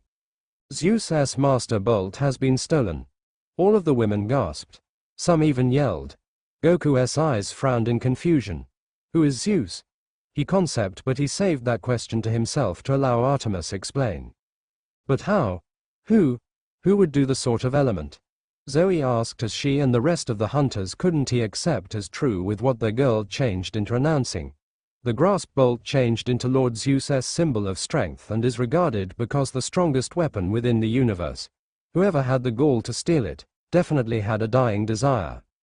Artemis shrugged. I don't know for positive. 1 second, Zeus and Poseidon had been arguing, and the next moment, my father observed that his grasp bolt was lacking. He seemed anywhere for it, however he could not find it. He without delay blamed my uncle, despite the fact that we had been all looking them bicker, so there has been no feasible way that he could have taken the bolt. Father argued that Poseidon had someone take it from proper beneath his nose. Then the arguing got worse and worse until Hera had to interrupt him up. Artemis then frowned. Father informed my uncle that if he would not return the lighting fixture's bolt by the summertime solstice there could be conflict. All the hunters started out yelling and talking over each other. A civil warfare, in order to have such a lot of casualties. We'll in all likelihood by no means be able to recover from something like that. Are we going to should combat too? One of the more youthful hunters requested nervously. Sufficient. Artemis bellowed. It turned into enough to close each of the hunters up. The goddess of the moon sighed. I don't know what is going to happen. Me and the other Olympians are hoping that Father will come to his senses and realize that a civil warfare may not be right for all and sundry. However, it's miles a big deal. The lightning bolt within the wrong palms is extraordinarily dangerous. Who is aware of who has it and what they'll use it for? Whoever stole it need to have recognized that it would divide us. It is why they did it. And whilst we at our weakest. Artemis didn't need to complete in order for all and sundry to understand the gravity of the situation. Goku turned into attentively taking note of everything as he concept to himself. That is a few quite most important stuff. A goddess weapon becomes stolen. It really is just a recipe for problem. So this grasp bolt or something looks like a pretty large deal. If you need, I am willing to go search for it. A warfare between gods feels like it will price many harmless lives. Goku said as he grew to become round and changed into approximately to fly out of the camp. I will let you recognize if I locate something. Wait. Each person's eyes have been locked on Artemis due to her surprising shout. You cannot go away. Artemis nervously said. Huh? Why now not? Goku requested innocently. Artemis locked eyes with her 2D in command. Zoe, can we talk in my tent please? Oh of root, milady. You live right where you are. I will be proper returned. Artemis exclaimed as she almost dragged Zoe via the arm to her tent. Goku seemed burdened as he saw the two move into the largest tent within the camp. What was that about? Zoe's raised an eyebrow as she saw Artemis lock the door and region soundproof barriers. Is something the matter, milady? Sure, Zoe. There may be something I ignored that took place for the duration of the meeting. However, I used to be ordered not to inform every person. But I am going to tell you since you re my fine friend and that I believe you may maintain it a mystery. Of course, you can position your faith in me. Artemis started to rub her temples. Pay attention carefully as I don't sense like repeating myself. As we have been discussing topics in the course of the assembly, my brother Apollo says that he has urgent information. Something that absolutely changes everything. And what ought to that be? Zoe requested with interest. What else ought to have her satisfactory friend in this type of mood? The wonderful prophecy has changed. It took a second for Zoe to realize what Artemis simply stated. I urge your pardon, milady. You heard me, my lieutenant. I am no longer joking. Artemis said with the maximum extreme gaze she may want to muster. However, it's impossible. Prophecies do not simply alternate. They reset in stone. And why could the excellent prophecy exchange? That changed into foretold many years ago. For as long as they might bear in mind, prophecies had continually been the only factor that remained a steady inside the universe. You could not exchange or prevent them, regardless of how powerful you were. The finest instance of this changed into when the Titan Lord Kronos tried to trade his fate of being dethroned by means of devouring his youngsters. However, that simplest sealed his fate. Now for the primary time in history, a prophecy became changing. Fate itself become being swayed. Did the fates forget to feature in multiple traces or something? Zoe asked sarcastically. Artemis shook her head. No, it smiles absolutely exceptional. It genuinely took us all by means of surprise. However, that is now not all. Reputedly, it now not simply one, but each single prophecy became being altered. Apollo turned into approximately to have a heart attack. You incredible, Zoe ought to most effective say as she heard the information. This really did not help the current scenario. So, become the high-quality prophecy recited again, with the adjustments. Artemis nodded. That is what my brother foretold. The warrior of the moon shall make his debut and help a half-blood of the eldest gods. Attain 16 in opposition to all odds, grasp and pupil they may grow to be. Collectively they will acquire an extraordinary outcome. The two will unite us all. The Titan Lord will meet his demise to the terrific Saiyan god. Zoe gasped in shock. She became simply beginning to procedure the implications of the prophecy that her girl just recited. There may be so much to unpack there. It is longer than the original. Zoe started to go through each line. A warrior of the moon. Does that talk to you?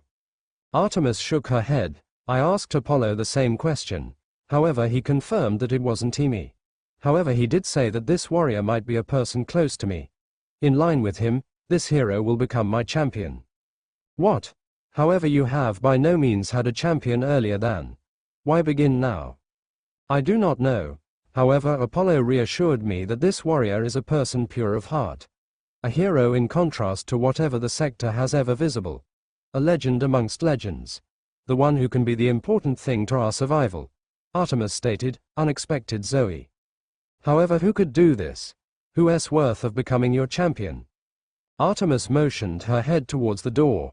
It took a second for Zoe to understand her message. No, you not announcing Son Goku.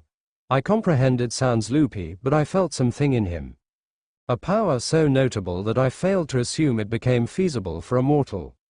But the first-class component is that I sense no evil motive at all within him. A pure and gentle coronary heart.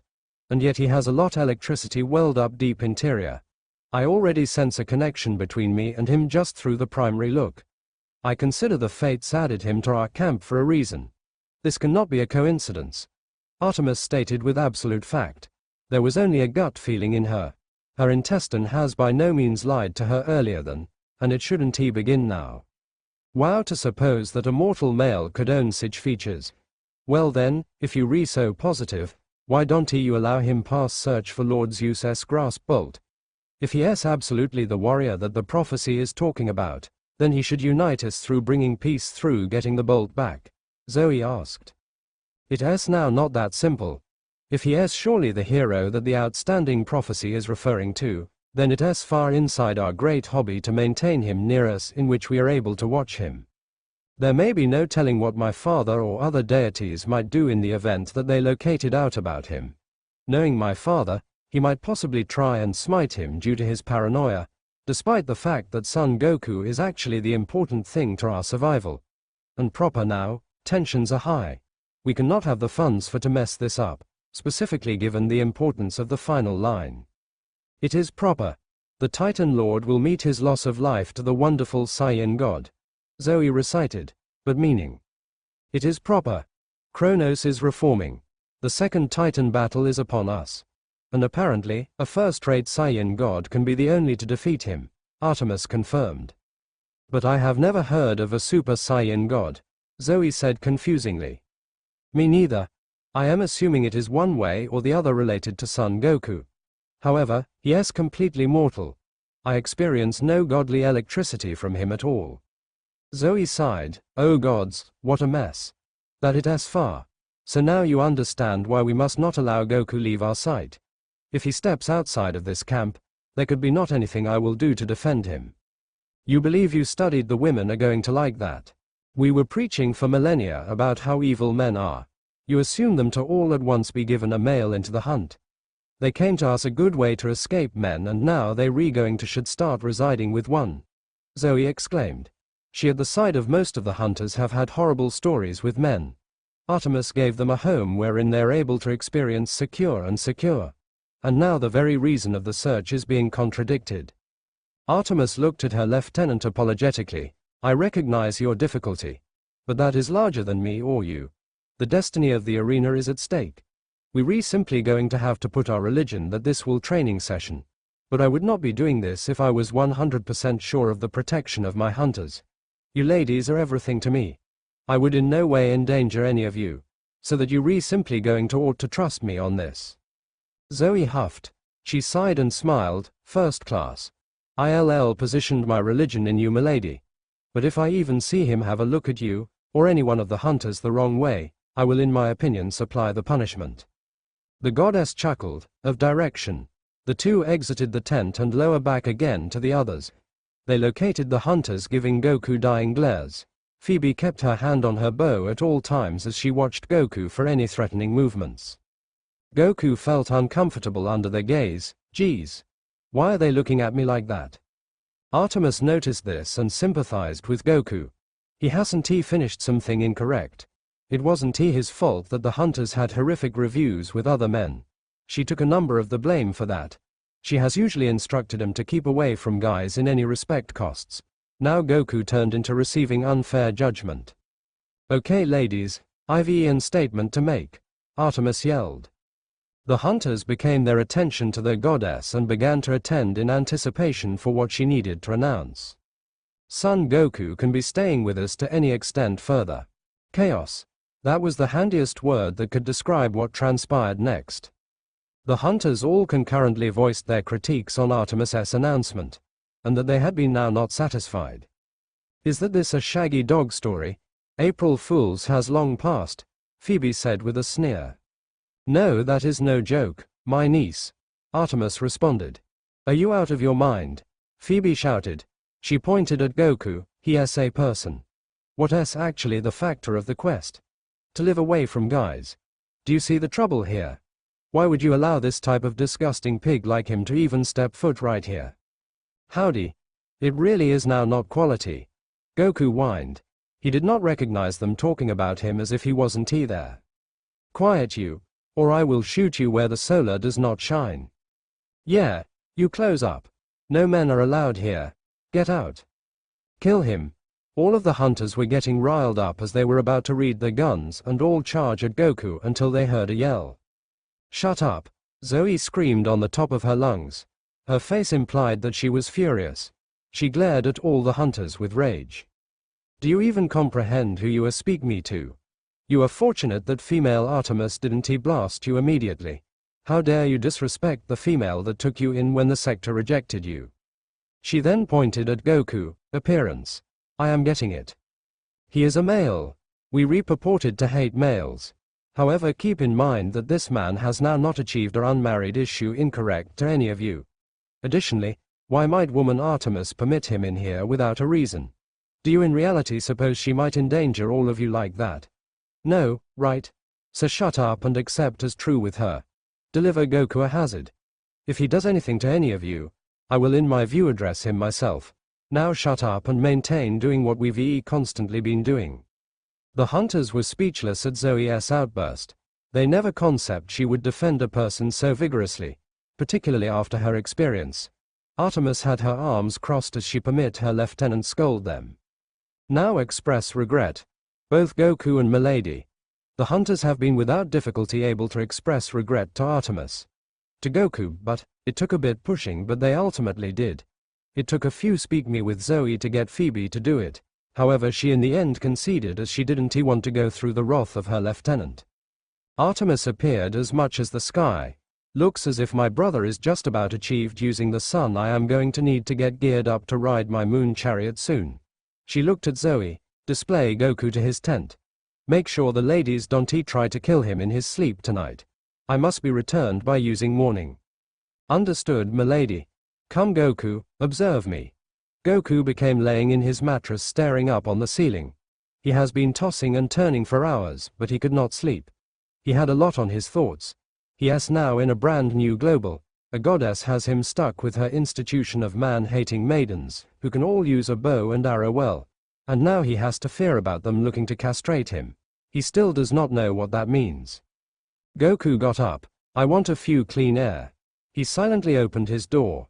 He seemed round and saw everybody turned into already of their tents, rapid asleep. He flew far from the camp to the far ends of the woodland, making sure there has been enough distance in order that he did not wake anyone up. Once he observed a nice spot, he grinned. Okay, let us see if I nonetheless have all of my powers. Goku's hair and air of mystery turned gold. His eyes have been now teal and his hair changed into spiked up. His muscle mass got a bit bigger as well. Okay, that is Super Saiyan. Seems normal thus far. Even though I do experience loads more potent than I was at the event of power. Goku powered up again, and this time, blue electricity surrounded his air of mystery as his hair became spikier. His air of secrecy became darker and his muscular tissues bulged barely. Extremely good Saiyan 2 looks fine. Goku's strength commenced to increase unexpectedly as his hair grew long and the electricity round him have become extra erratic and sharper. His eyebrows disappeared and his electricity level exploded. Remarkable Saiyan 3 is all appropriate. HMPH. This is bizarre. Why am I not feeling my stamina move down? Love it commonly does whilst I use this form. It looks like I am using my base form. Goku said, careworn. Even as first-rate Saiyan 3 offers you superb energy and speed, it comes with a prime stamina disadvantage. The longer you stay in the form, the extra energy you hastily lose. It isn't ideal for long drawn-out fights. That is why Goku in no way even used it at all inside the match of energy. He best confirmed it to Cauliflower and Kale for a quick 2D before powering down. However, for a few motive, Goku wasn't feeling any of the effects at all. He become going to check that out later. Alright, now allow S cross into the realm of the gods. Goku's body slimmed down. A fiery purple aura ignited him as his hair went lower back to its original hairstyle, handiest for it to be colored purple. On Mount Olympus, a certain grey-eyed Olympian noticed a surge of godly strength. What is this? I have in no way felt the presence of an immortal like this before. A goddess in the form of an 8 years old, who turned into presently tending to the fireplace, sensed the equal issue. Thrilling, she said with a grin. Again with Goku, he changed into thrilled with his cutting-edge form. Wow. And it looks as if Super Saiyan God were given a boost too. I assume it is now more potent than my extremely good Saiyan blue form in the course of the event of strength. Goku's air of mystery then switched from a fiery pink to a relaxed and serene blue. His hair was returned to the first remarkable Saiyan hairstyle, however it became now colored blue in addition to his eyes. And extremely good Saiyan blue is even stronger than that. And I do not sense the stamina drain like with top-notch Saiyan 3. I am going to simply determine out why that is. Goku dropped all the way down to his base shape. He took a deep breath and closed his eyes. Now for the real check. Let us examine if I can now do that at will. In the course of the event of power, Goku became able to tap into the omen of Ultra Instinct 3 times. However, in all 3 of those times, his body mechanically did it for him. He in no way honestly willingly transformed into the kingdom. And he could not maintain the form for lengthy periods of time. It changed into even more stamina draining than extremely good Saiyan 3, Kaioken, and notable Saiyan Blue combined. After when you consider that his manage with Blue and SSJ3 have gotten better, he hoped that it translate to Ultra Instinct now. He turned into best able to maintain the mastered form for approximately a minute. Even much less. So optimistically it closing a touch bit longer than that now. Goku scented and appeared deep inside himself. He remembered the sensation. He remembered his nation of pure calmness and focus. He emptied his thoughts of all mind and feelings. A couple moments exceeded by using earlier than he eventually stated. Extremely instinct.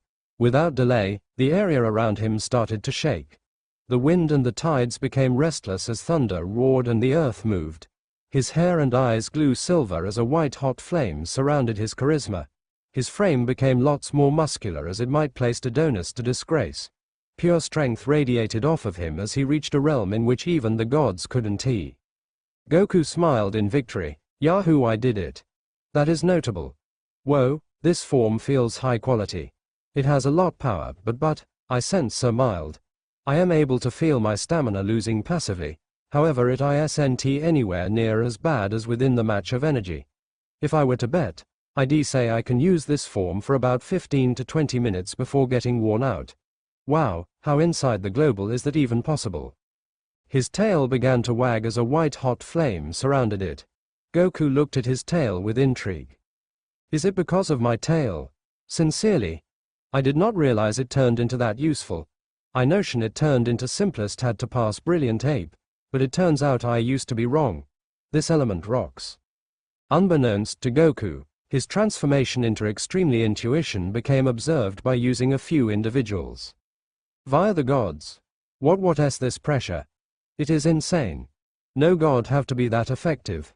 Athena, goddess of warfare and knowledge, exclaimed as she dropped the e-book she became studying because of the surprise of Goku's transformation. IVE to test this out.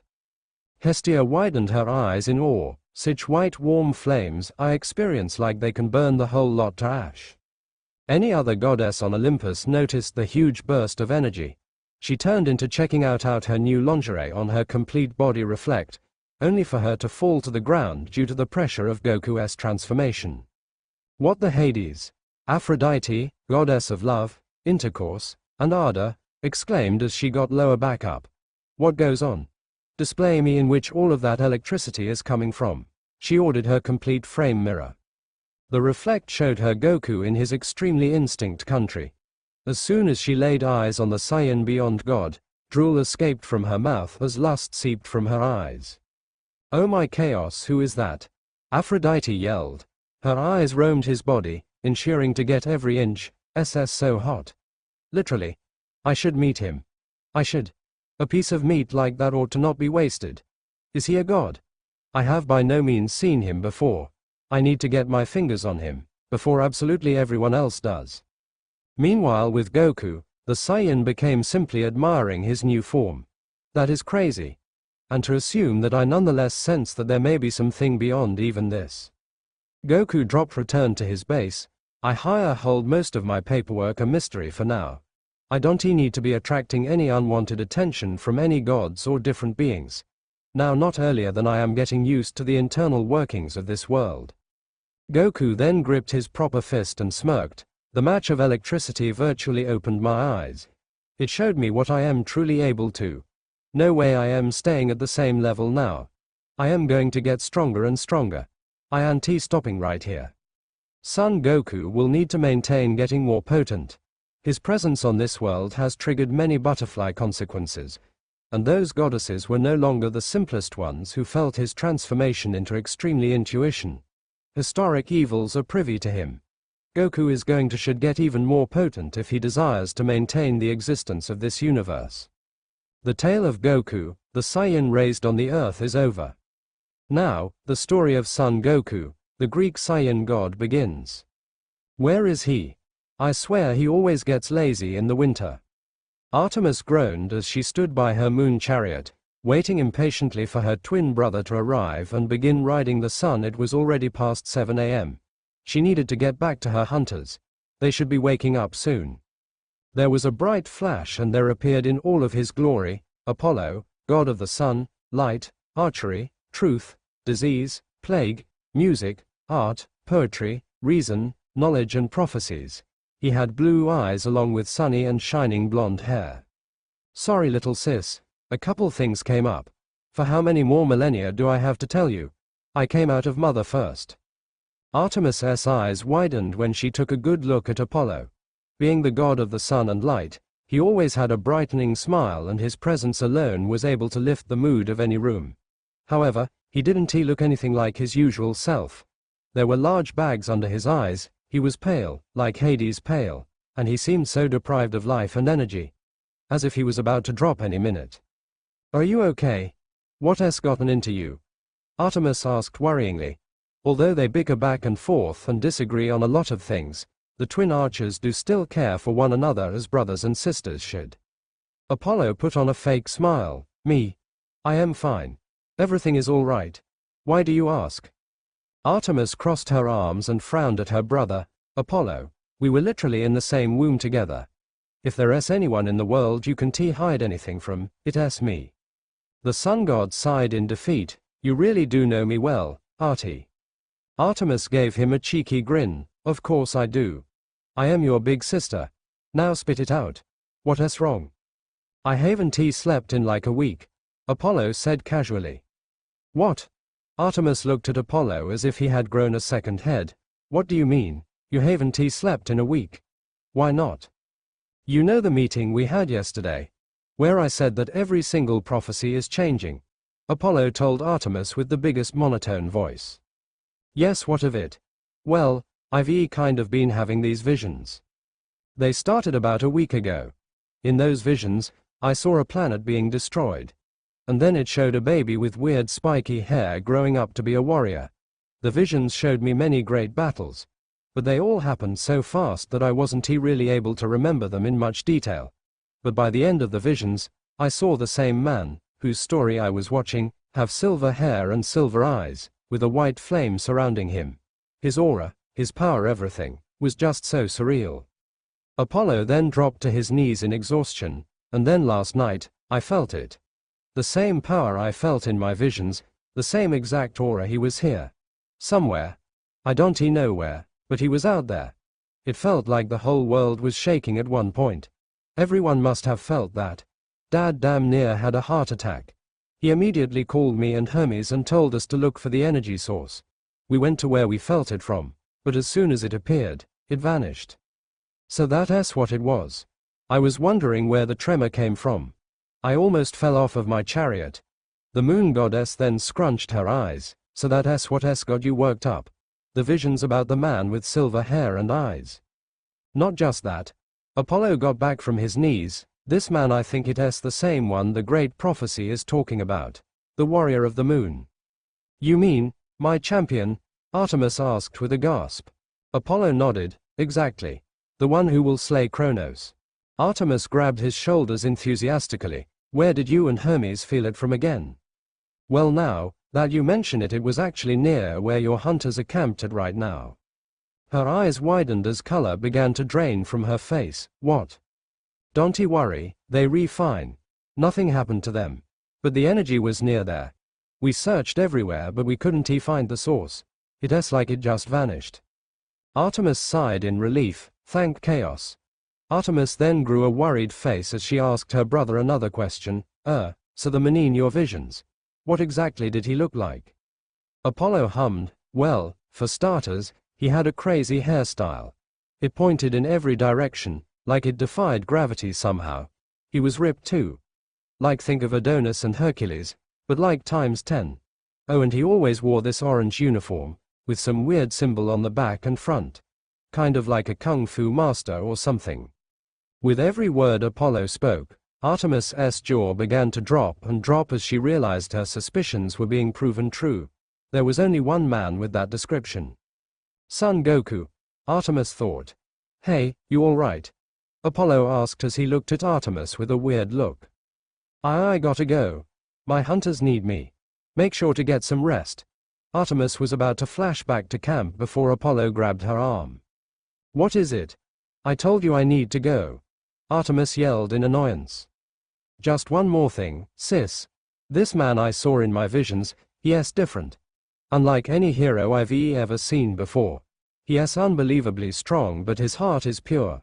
He's the exact opposite of what you tell your hunters to stay away from. I think in time, you will come to recognize that as well. He will change you and the hunters for the better. Artmef humphed. We'll see about that. Artemis then smiled at her brother. Thanks though. You should go get some rest. Apollo let go of her. Mare, I'll be fine. He summoned his chariot and began to ride the sun as the sky lightened up, commencing the day. You smell like a monkey. One of the wolves that watches over Artemis's hunt said in Goku's mind. The silver-tailed young Saiyan god looked over at the wolf with white-coated fur with a sheepish smile on his face. He assumed that this wolf was the alpha of the pack since he was front and center and Goku could sense the most strength from him. Well, you're technically not wrong. Goku replied as his silver tail started to slowly wag. You don't smell like a demigod, god, or monster. But you're practically reeking off power. And yet, you're gentle. Just what are you? The alpha wolf asked as the rest of his pack all looked at Goku with curious gazes and sniffed him taking in his monkey scent. Goku awkwardly laughed as the wolves all took turns observing him. Well, that's easy. I am Son Goku, or Kakarot, but you can just call me Goku. Goku chirped as he began his warm-up stretches. The sun was just about to rise and he wanted to start his workout bright and early. Goku, you are a creature that I've never seen before. But if Lady Artemis trusts you, then me and my brothers will as well. The Alpha Wolf told the Saiyan God, and he only smirked before beginning his workout. The wolves watched on as Goku performed many different combinations of strikes. He wanted to get used to his new body and make sure his reflexes and senses were still up to par.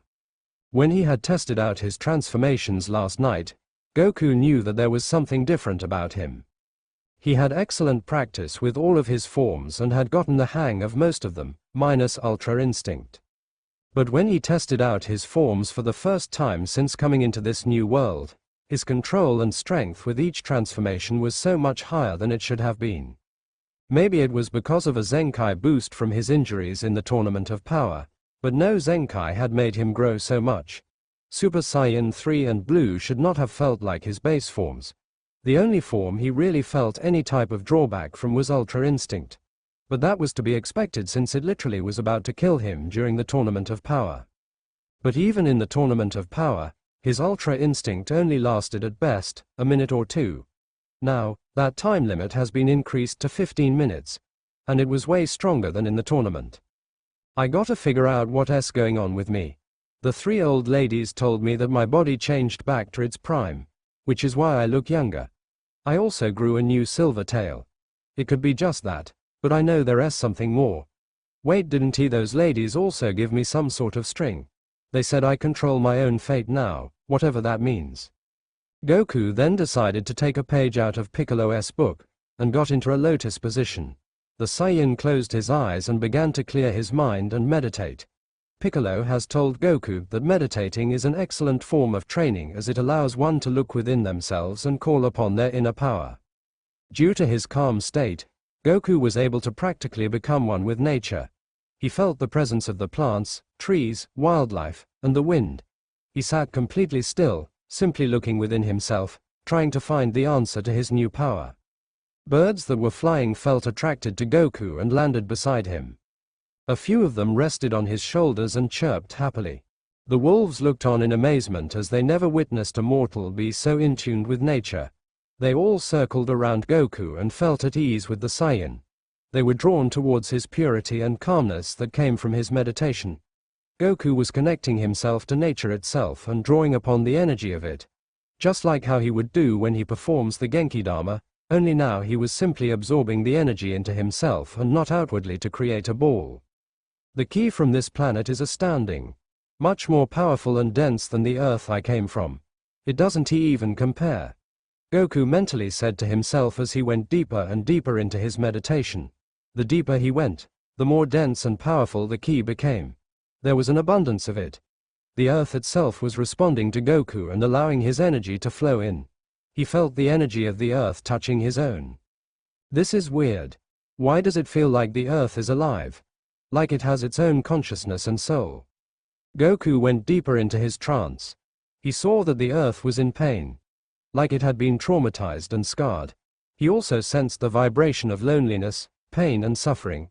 Negative spiritual energy was amassing itself within the Earth and was building up over time and was getting to a dangerous point.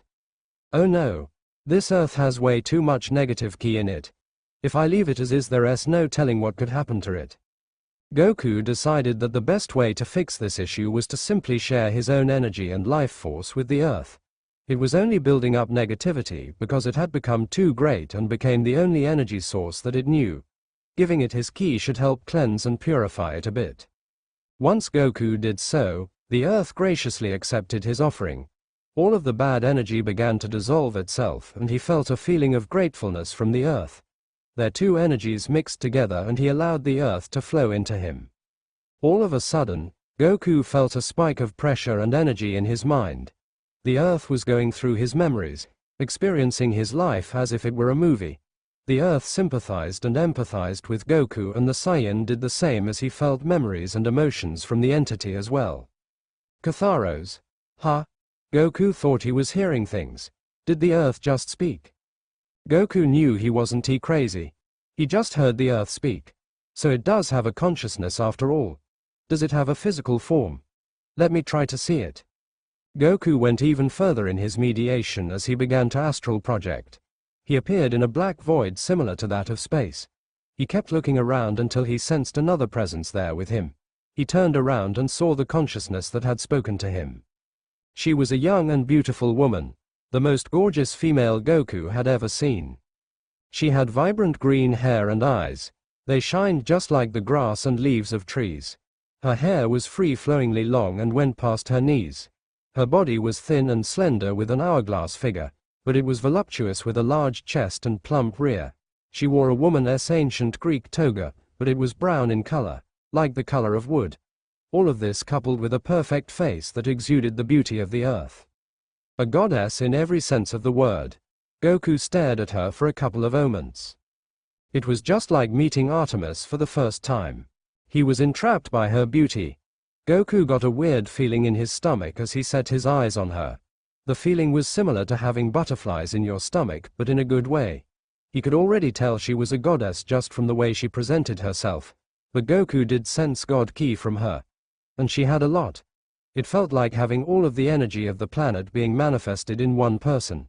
He could tell she was strong, which made him curious about how powerful she was. They kept on with the staring contest until the goddess decided to break the silence. You have such majestic eyes. Goku blinked. My eyes? What do you mean? Goku never heard much compliments about his eyes. They were just ordinary black. What is so special about them? They are such a beautiful silver color, similar to the moon, but much more vibrant, potent, and alluring, she said as she kept gazing at Goku with a luscious smile. The Saiyan warrior was about to correct her, saying his eyes are black, until he realized what form he was in. Wait a minute, when did I transform into Ultra Instinct? I didn't even notice until she pointed out my eyes. I guess I did it subconsciously in my deep meditation. But it doesn't feel like my stamina is passively draining. It still feels similar to my base. Goku grabbed one of his bangs close to his eye. My hair is still black though. I see, I am only in the omen of Ultra Instinct. Not the completed form. That's why I didn't notice. Goku then looked towards the goddess. Ah, thanks. Your eyes are pretty, too. They remind me of grass and leaves. The goddess slightly blushed at Goku's compliment as she didn't expect the dense Saiyan to flirt back, which he was doing unknowingly. But she calmed down as she did not want to embarrass herself in front of the man who relieved her of her pain. Hey, you said something earlier. I forgot what it was. It was a strange word. Katha something. Katharos. She repeated. Yeah, that. Oh, what is that? And why did you say it? Goku asked curiously. He had never heard of a word like that in his life. It sounded fancy. It is a Greek word that means, free from the admixture or adhesion of anything that soils, adulterates or corrupts. Say, what now? Sorry, I didn't quite understand that. Could you maybe simplify it for me, please? I am not the sharpest knife in the drawer. Goku sheepishly said as the meaning of the word completely flew over his head. What does adulterate mean? The woman angelically laughed at Goku's dense nature. Her laugh was music to Goku's ears. No one's laugh has ever been as melancholic as this goddess's. It reminded him of the serene noise of nature. Don't worry about it, son Goku. To put it in simple terms, it means you are pure and clean. Unsoiled or unalloyed. She explained, but that only confused Goku more. Wait, how do you know my name? The Saiyan didn't remember telling the woman his name, so could she have automatically known it? I saw parts of your memories. Remember when our energies merged? I was able to look inside your soul and see some of your most treasured times in your life. And I must say, it was a sight to see. Your life may have been the greatest story I have ever seen. That is saying something considering what I have seen and been through. And I have lived for a long time. Oh, I see. That makes sense. I guess I was trying to connect with you and I instinctually opened my memories to you. Wait a minute, what is your name? Goku wished to know the name of the magnificent goddess before him. My name is Gaia. It is a delight to formally meet you, son Goku. The primordial properly introduced herself. Gaia, ha, so you re a goddess, right? What is your job or domain? I bet it is something important, considering how much power and energy I am reading from you. It is a huge amount. Goku noted that Gaia's ki was one of the highest he had ever sensed. Her presence alone gave off immense pressure and vibration even though they were currently just in an astral plane and not in the physical realm. Gaia's ki seemed to be even higher than that of a god of destruction. Gaia smirked at Goku's naivete. Oh sweetheart, I think you can figure that out pretty easily. You felt my energy yourself. What do you think I am the goddess of? Goku took a couple of seconds to think to himself, but then face-palmed as the answer was obvious. You re the goddess of Earth. It makes so much sense. When I was connecting with the Earth, that was you. That was the consciousness I felt. But it is weird. Because it was as if the Earth itself was alive. Gaia chuckled. That is because it is. I am the Earth. That is so strange, but cool at the same time. I never thought planets could be alive and have their own spirit. Goku then asked something else that was on his mind. Hey, you said that word that means pure and clean. Why did you say it? It was the first thing Gaia had said to him and it still lingered in his mind. I said that because it is the perfect word to describe your soul. As I watched the key moments of your life, I was in awe at the fact that no matter what happened, you always remained true to yourself and never let anything or anybody stop you on your path. You were incorruptible, even after learning about your heritage, and stayed true to the teachings of your masters and to your friends and family. You fought, trained, and never gave up hope, no matter the circumstance. An uncarved wood. Thanks, but I was just a guy who wanted to fight and continue improving myself. I never have seen myself as righteous or pure, in the way that you re-saying. The three old ladies had told Goku something similar. And while he can argue that he has done some good things for others, his limit-breaking sacrifice being a testament to that, he within himself has never viewed himself as such. He fights and protects his loved ones, and that is it. Gaia smiled, knowing Goku was going to say something like that, and that is the most amazing part. You did it unconsciously. Nobody ever needed to tell you what the right thing to do was. You just did it. Of course, you aren't perfect, but no one is. Not even gods. Trust me, I know. Have some pride in yourself. I guess you have a point. You aren't the first person to tell me something like that. I won't be the last. Gaia then began slowly walking towards Goku, her hips moving in a peculiar way, which confused him. As Gaia got closer and closer to the Saiyan, her face adorned a smile, but it wasn't like any of the smiles she had given Goku earlier. It was a smile that showed want and lust. It unnerved Goku a little and he raised his guard, preparing himself for whatever the goddess was about to do. Relax, I am not going to hurt you, never in my dreams, Gaia said seductively. Why are you talking like that? Goku was feeling a little uncomfortable at the tone of her voice. Gaia ignored his question and kept walking towards him, a mortal who surpassed the gods themselves. That is something unheard, even in this world. A man whose soul is pure of malice but a body that is strong enough to defeat any foe that comes his way. Truly a god amongst men. A warrior whose will cannot be destroyed as it was powerful enough to transcend time itself. At this point, Gaia had already reached Goku and was in front of him. She was dangerously close as she gave the Saiyan no personal space. The green-haired primordial slowly wrapped her slender and soft arms around the silver-eyed warrior's neck. Her touch was gentle, like that of a caring mother. A touch that was foreign to Goku as he never had a mother figure in his life. Her touch was calming, just like the feeling of laying down on the grass after a long day of training. A perfect match. To be my king. Goku's heart skipped a beat. Her words made the pure-blooded Saiyan feel a sensation that only one other woman had ever made him feel. Gaia had awakened something in Goku that he didn't think he would ever experience. The downfall of every red-blooded male. The weakness that every man has to face and overcome in their lives. The one that the majority of males lose to. The one that they can never escape. Lust. Goku's silver tail wagged. The tail must have been reacting to the new sensation Goku was getting from Gaia. He looked into her eyes and saw pure beauty, love, and care. She represented what Goku loved. Earth. His entire life, Goku had fought and protected his home from any threat. even sacrificing himself multiple times for it. He cared and cherished it, even though it wasn't the planet he was born on. But he never cared. He was always grateful for the Earth and its people. It was his home. He accepted his Saiyan heritage, but Earth will always be his true home and he will always be an Earthling. Now, Earth herself had her arms around him. Join me, son Goku. Become one with me. Be my king. Gaia began to bring her pink lips close to Goku's mouth, offering herself to the Saiyan beyond God. All of Goku's instincts were yelling at him to take her. His Saiyan side tells him to claim his mate and reproduce with the goddess. Goku remembered Vegeta saying something along the lines of Saiyan men naturally gravitating towards strong women. And here was a primordial goddess being the Earth itself, which Goku loves and cherishes, offering herself to Goku with open arms. Any red-blooded male would have jumped at the chance to be with the mother goddess.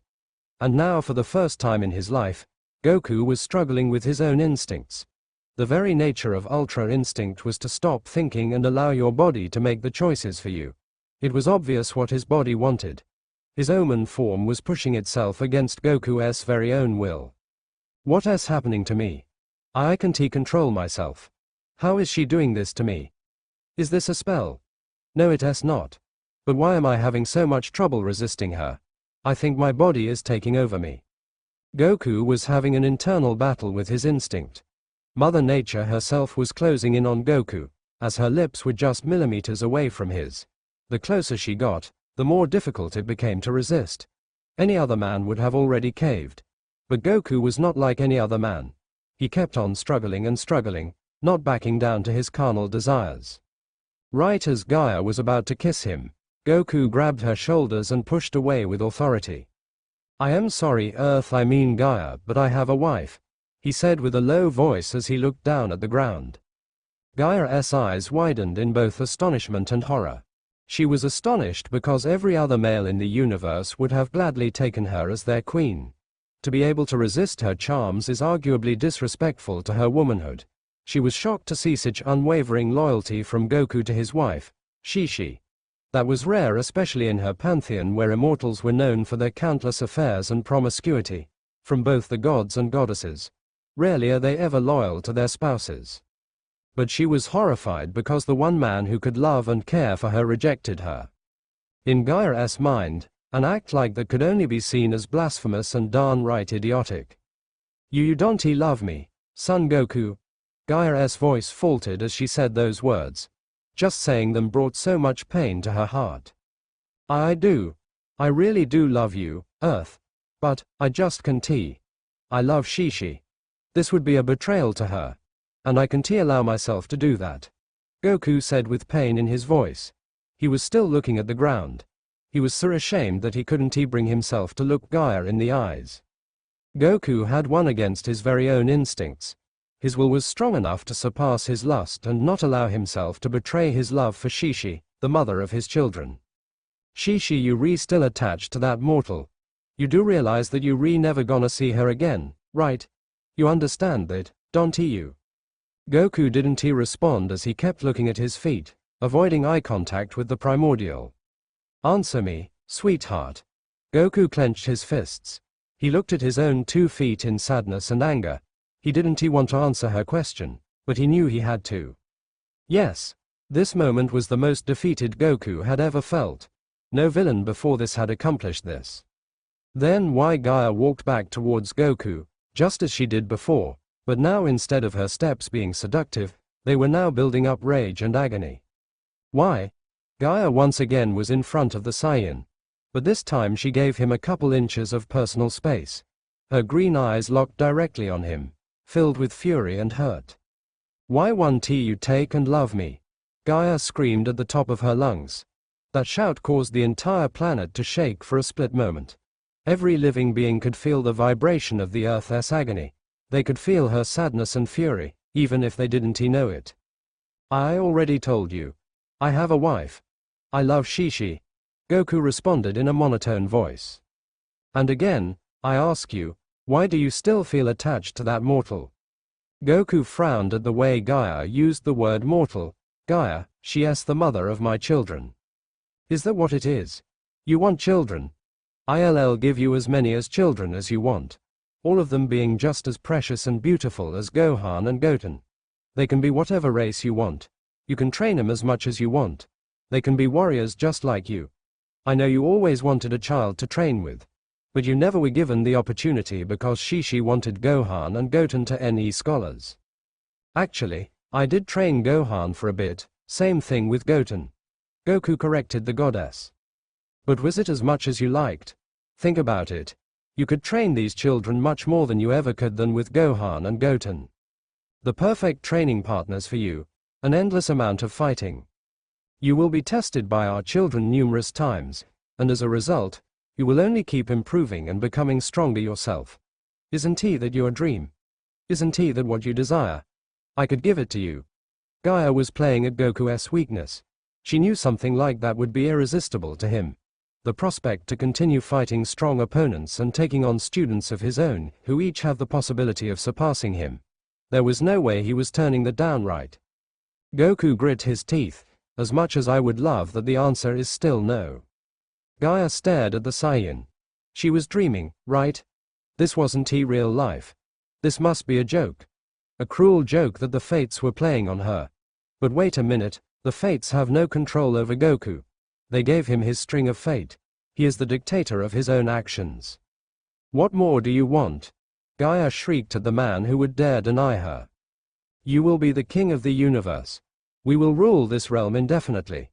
If we join together, nobody will be able to stop us. Not even my mother. You will have Emmy as your eternal wife. I will give you anything. I will do anything for you. I will only serve you. I'll give myself to you for all of eternity. Gaia was getting desperate. She couldn't let Goku reject her. If she let him go, then she might never receive this opportunity again, and lose him forever. I don't want to be the king of anything. Goku blankly replied, still not giving Gaia eye contact. That's a lie. Every man wants to be king. Every man wants a goddess as a lover. You lying, son Goku. I sensed lust from you earlier. You wanted so bad to take me right then and there. But you resisted. Don't lie to me, Saiyan. Is it really a lie, Gaia? Do you really believe that I am lying? Or is it just your desperation telling you that? Goku's words hit her like a bus. She realized that he was right. She was just saying anything to try to convince Goku at this point. She knew he wasn't that type of guy. He was unlike any other man. Okay, but just listen to me. I will treat and love you better than that harpy ever could. Goku immediately shot up and grabbed Gaia by the shoulders. He pulled her close to him, so that he could see him in his eyes. His silver eyes showed nothing but righteous fury and power. Burning white flames began to surround Goku as his power kept on rising. His body was reacting to his anger and grief. Sweat trickled down Gaia's face as she felt the high temperatures of Goku aura. His power made her feel fear, an emotion that a being of her status doesn't feel quite often, if at all. She was arguably the strongest in her universe besides her mother, of course. There were very few beings that could stand up to her. And here was Goku, a mortal man, scaring the life out of her with his mere aura alone. If there was anybody that she didn't want to get on their bad side, it was the Saiyan beyond God. Ironically, this turned her on even more. Her name is Shishi. Don't ever disrespect her like that in my presence again. Goku's voice was silent, but powerful. It sent a chill down the Earth Goddess's spine. No man had ever made her feel this way. Not Uranos nor Tartarus. I am sorry. It won't happen again. Gaia felt like she was being scolded. It was embarrassing. But she had no choice. If she didn't there was no telling what Goku would do to her in this state. Good. Goku calmed down. The white flames disappeared and his aura went back to the normal, peaceful state of Ultra Instinct. Gaia breathed a sigh of relief.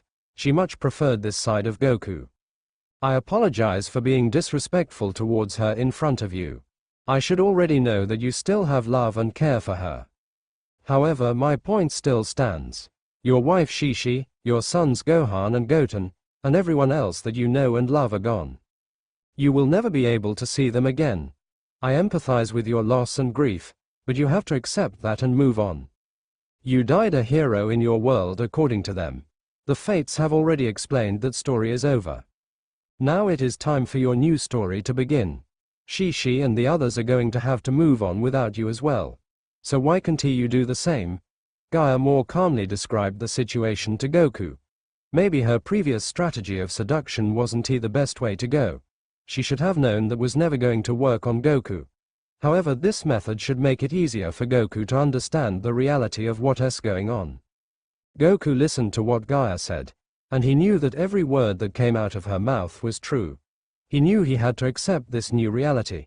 This is his home now for the rest of his life, and there isn't really much that he can do about it. He doesn't think there are any Dragon Balls in this dimension, so it's not like he can wish to go back. Goku gulped in shock as he just realized there are no Dragon Balls. A world without Dragon Balls. Goku never thought he would ever come across something like this. Without the Dragon Balls, Goku would have never started his journey with Bulma. All of the friends and foes he made along the way, none of it would have happened. It was thanks to the Dragon Balls that he and the Z fighters were able to get bailed out of so many scenarios. Now, there wasn't that possibility. What happens now is what happens, and he can't do anything to reverse it. I think now you really starting to understand the gravity of this situation you in. Gaia said as she saw Goku come to the realization of no Dragon Balls. You're going to outlive your wife and sons. They will have to go about the rest of their lives without you. And you without them. Are you really sure you want to go the rest of your existence in loneliness and pain? Mourning them forever? Goku shrugged his shoulders. I am only mortal. It's not like I am going to live forever. I'll die eventually and the pain will end. Gaia laughed at the Saiyan's ignorance. How are you so sure about that? You do realize that in a way, you are a god too, right? Your body may still be mortal, but your ki and life force is now of a goddess. You even transcended that and your ki has surpassed that of the gods. How do you know how long you are going to live? Combine that with your Saiyan biology, there's no telling how long you can remain in your prime. It can be millennia before you die naturally, if at all. And knowing you're constantly going to be training, pushing your body to the limit, getting stronger endlessly, fighting numerous opponents. Are you going to wait until someone finally kills you in battle? Time itself couldn't even kill you. Think about that.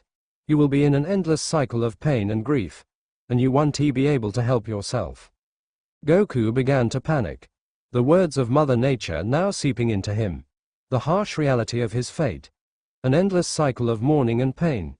Would any amount of fighting and training help him cope with that? You lying. Vegeta said that Saiyans start to age once they hit 80 years old. Saiyans and humans also have around the same lifespan. I am 43 years old right now, so give or take another 40 years, I should be good. You 43 years old, mentally. But that doesn't mean you are currently 43 years old physically. Have you ever taken a look at yourself? You have noticed that you appear to be young, correct? Why is that? Vegeta was correct in terms of Saiyans under normal circumstances. Are you a typical Saiyan under normal circumstances?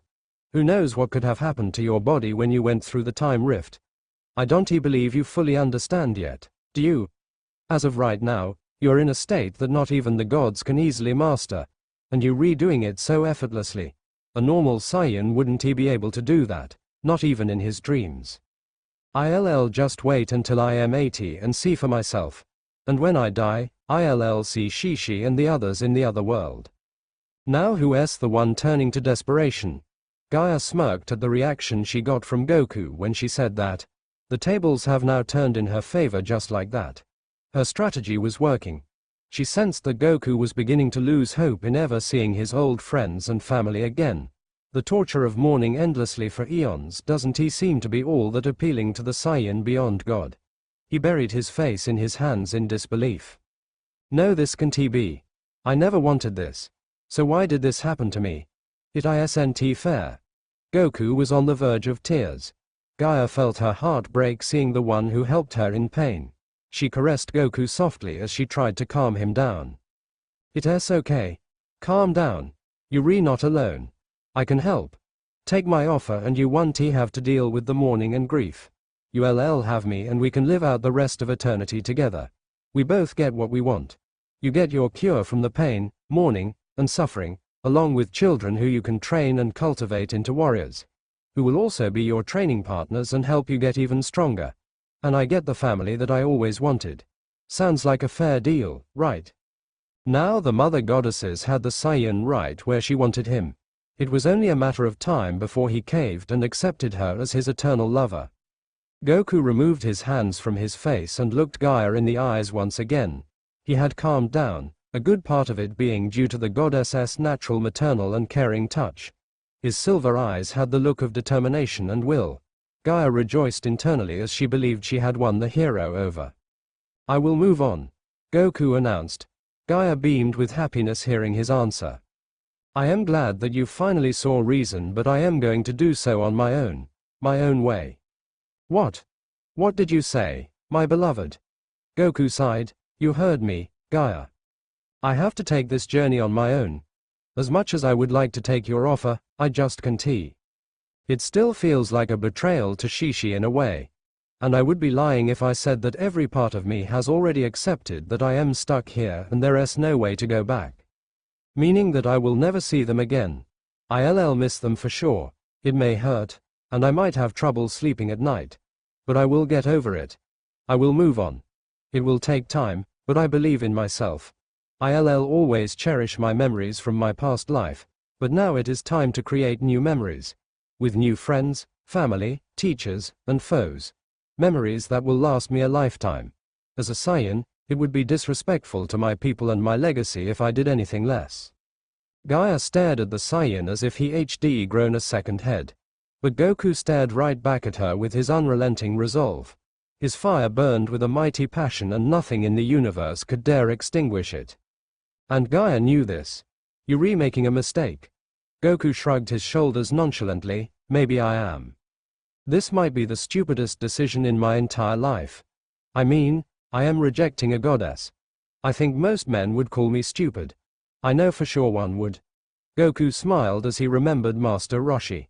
He was a pervert, but he was an amazing teacher, and Goku knew for a fact that he wouldn't be the man today without his teachings. But Son Goku isn't his mutant Roshi. He's going to make the choice he believed was best for him. You're actually serious? I wouldn't joke about something like this. Gaia went down to her knees and began to sob. Please don't leave me. I need you. You took away my pain and suffering. You gave me new hope in this life. You have no idea how long I have been waiting for someone like you. I thought I was cursed for eternity. Cursed to be alone with a violent and dysfunctional family that will never truly come to love each other and find peace. All of the damage they have done to the earth, fighting their reckless wars and destroying me emotionally and physically. If you go now, I might miss my chance and lose you. Lose me? Lose me to what? Goku was lost in Gaia's breakdown. He felt sorry for her, but he didn't quite understand what she was talking about. It seems as though there is a history that he still isn't aware of yet. Which makes sense, considering he just got to this world. Gaia laughed at Goku when she heard his naive question. You have no idea, don't you? No idea of what? You fool. The other deities have already been aware of your existence in this plane. That little training you did last night. You practically let everyone know that you're here. Your scent and energy are going to attract a lot of people. Namely, maidens and goddesses who will want to get their paws all over you. You've already met one of them. Artemis. Goku raised his eyebrows. What are you talking about? Doesn't she and her hunters hate men? Gaia gave the Saiyan a smug grin, for now. But she will come around. You feel it, don't you? Whenever you're around her, you sense a connection, don't you? Goku widened his eyes. How do you know that I am Mother Earth? My domain reaches across the entire planet. I can see, hear, and feel everything that goes on. And she won't be the only one. There is another particular goddess who has her eyes on you. You better prepare yourself, as she is a handful and will stop at nothing to get what she wants. Goku wasn't even going to question that and decided to leave that for later. Listen, Gaia. It doesn't matter what you do. I have made my decision. Maybe in the future, we can be together, but not right now. I need time to grieve and get over this, and I need to do it on my own. And that is final. Gaia wiped her tears and got up from her knees. Alright then. You want to play hard to get. So be it, Super Saiyan. If you going to make me suffer, then I'll make you suffer. Before Goku could question what she meant, Gaia raised her hand and out of it came green energy that almost resembles poison.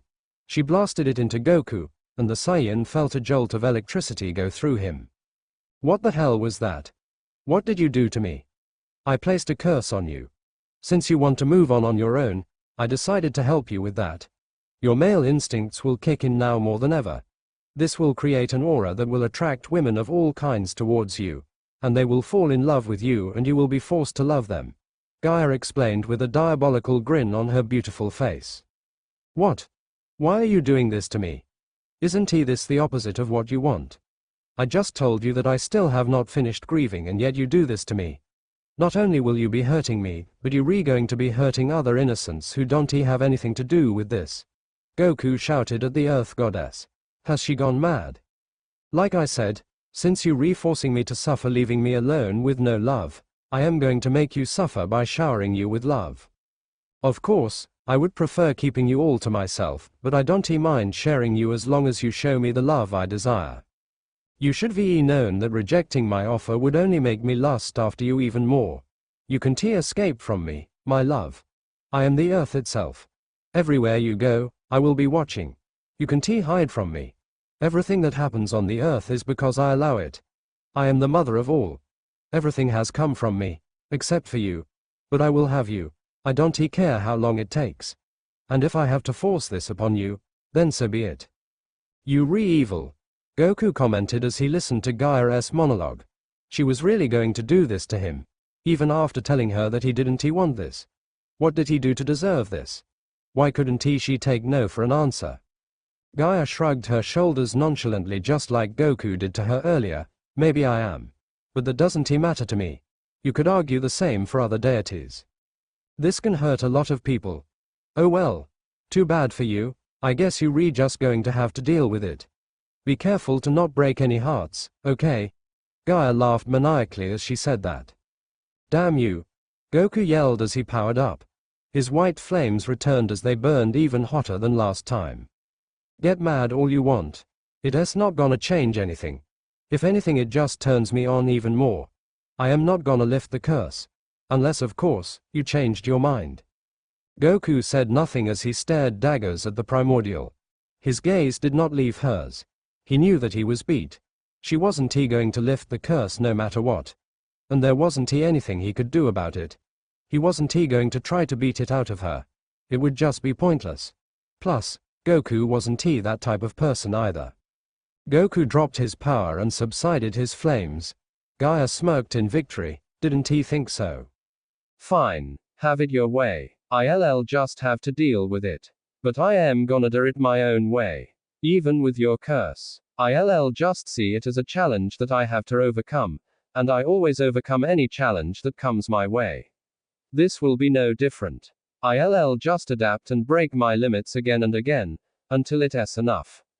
Goku said with a grin as he showed that whatever Gaia did to him won't faze him.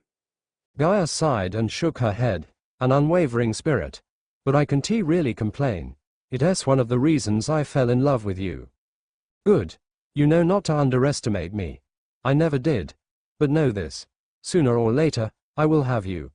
And it won't be me coming to you. It will be you, coming to me. Gaia exclaimed. Goku chuckled. We'll see about that, Gaia. Goku turned around and began walking away from the goddess. It has been since meeting you, Gaia. But I got work to do. And I am going to be keeping myself busy. So you might wait a while. The goddess scoffed. I have all of eternity, son Goku. I waited for you, this long. I can wait even longer. Good. I guess I'll see you around then. That was the last thing Goku said before he vanished. Oh, we will be seeing each other very, very soon. But let us see if you can truly slay my strongest son like the prophecy foretold. Goku opened his eyes to find himself back in his meditation spot. The animals were still there circling around him just like before he began talking with Gaia. He felt a presence that made him calm and happy. He looked across from him to find the goddess of the hunt, Artemis, sitting down staring at him inquisitively. You look different from before. Goku broke the silence with that observation. Instead of being in adult form, Artemis took upon the look of a 12-year-old, which was the main form that she used regularly. Ah yes. This is the form that I most often take upon. It is my 12-year-old form. Yesterday I was in my adult form, which I mostly use for meetings, Artemis explained. Wow, you can do that? Goku asked. Yes, gods can manipulate our physical appearance in various ways. We can even shapeshift into different animals, depending on our domains and symbols of power. I see, that must be really handy. Goku remembered Oolong and Puar, who both had similar shape-shifting powers. That technique came out to be really useful quite a few times during the early days of Goku's journey when he and the gang went looking for the Dragon Balls. Were you meditating? Artemis asked curiously. Yeah, why? When I came back from riding the moon chariot, I found you here, just sitting, without moving an inch. I called your name multiple times, but you didn't react. The wolves said to not disturb you until you were done. The rest of the animals said the same. It felt like all of your energies were aligned and you were becoming one with the surroundings. So I sat here and just waited. Just how deep were you into the mediation? It was a shock to the goddess that Goku was effortlessly meditating so well. It seemed like he had much practice with the activity. She never met a human so in tune with nature. Satyrs and nymphs would love him. Well, I grew up in the wilderness, so I pretty much always had a connection to nature. It's all I really knew. Not really surprising that I could meditate so well. Goku sat up, making the birds on his shoulders and other animals around him scatter. Artemis squinted at the Saiyan. She didn't sense any lies or deceit from him, but she had a feeling that he wasn't telling her the whole truth either. But she decided to let it go for now and move on to a more important topic. I know what you did last night. Artemis got straight to the point. She had to talk to Goku about this. You do? Goku dumbly replied. Yes, that earthquake last night. That was you, wasn't it? Oh crap, I should have done a better job at suppressing my energy. I didn't take into account the area of effect that my transformations would have. So that's what Gaia was talking about. I better be more careful next time. Goku said in his head. He didn't want to attract too much attention to himself and apparently he did the exact opposite. Yeah, that was me. Sorry, I was just testing something. I wasn't doing anything dangerous, I promise. Goku exclaimed as he put his hands above his head like he was getting accused of a crime. Relax, I am not accusing you of anything. I just want you to be more discreet next time. You alerted a lot of people of your presence last night whatever you were testing. I am trying to keep you here on the low, and that show you put on yesterday didn't help. So please be more careful next time. Artemis said as nicely as she could. She didn't know why she was acting so nice towards a man, but the vibration Goku gave off was different. Whenever they were in close proximity, she felt more at ease and she also felt a little stronger as well. No problem. Goku replied with a thumbs up. Artemis smiled at the act and shook her head. Let us go wake the girls. It's time for breakfast. Hopefully this time, they don't try to shoot me with their arrows. Yeah, sorry about that. It was once again night time and all of the hunters were asleep. Artemis was riding the moon, so this gave Goku the perfect opportunity to continue his training. He was in the same forest he was last night. He looked around to make sure no one was watching him. Okay, the coast is clear. Let me make sure I suppress my power this time so I don't cause any unnecessary area of effect. Goku closed his eyes and looked deep within himself. He still wanted to see what was going on inside him with his new power. In his subconscious, he found various flames. One was black, the next was golden, the one after that was red, right next to it was blue, and then there was a white flame. The white flame was the hottest of them all, while the black one was the dimmest. It was obvious to Goku what these fires were supposed to be. They were his forms. The black flame being his base form, and the white one being Ultra Instinct. However, he had missed another flame. There was one after the white flame that he couldn't quite catch the first time. This flame was dark purple in color. And it was similar to the white flame, but it felt much more sinister and dangerous. It reminded him of Goku Black's Super Saiyan Rose, but it wasn't quite the same. Goku tried to touch it, but it burned his hand. Yikes! That's hot. I might not be ready for this one yet. What could this new power be? I think I'll have to wait a while before I figure that out. But let me try something. Goku transformed into Ultra Instinct Omen. White flames surrounded him, but they weren't as hot or intense as Mastered Ultra Instinct. He looked into himself again and saw that the white flame was currently ignited and running, but the others were dim and calm. The way I achieved Ultra Instinct was through clearing my thoughts and finding peace within myself. Letting my body move on its own, I achieved Super Saiyan when my calm heart was awakened through intense hatred and rage. When me and Gohan trained in the Room of Spirit and Time, we drew out the power of Super Saiyan to its limits, and the aura that surrounded it was different. I think something similar happened in the Tournament of Power when Jiren threatened to kill the members sitting on the stands. But it was the reverse. When I allowed rage to take over, it drew out the limits of Ultra Instinct and replaced it with a new white hot flame aura. Now if my theory is correct. Goku grabbed the golden flame and put it on top of the white flame. The two flames swished around each other for a few moments before Goku started to feel a change. The Saiyan began to feel angry as he did when Frieza killed Krillin, attempting to recreate that feeling of going Super Saiyan for the first time again, but this time while doing it in Ultra Instinct Omen and maintaining it. Goku's hair spiked up and turned golden, signifying that he turned Super Saiyan. But when he opened his eyes, they weren't the usual teal color of the form. They were silver. I am a genius. The end. Thanks for watching. Subscribe our channel for more.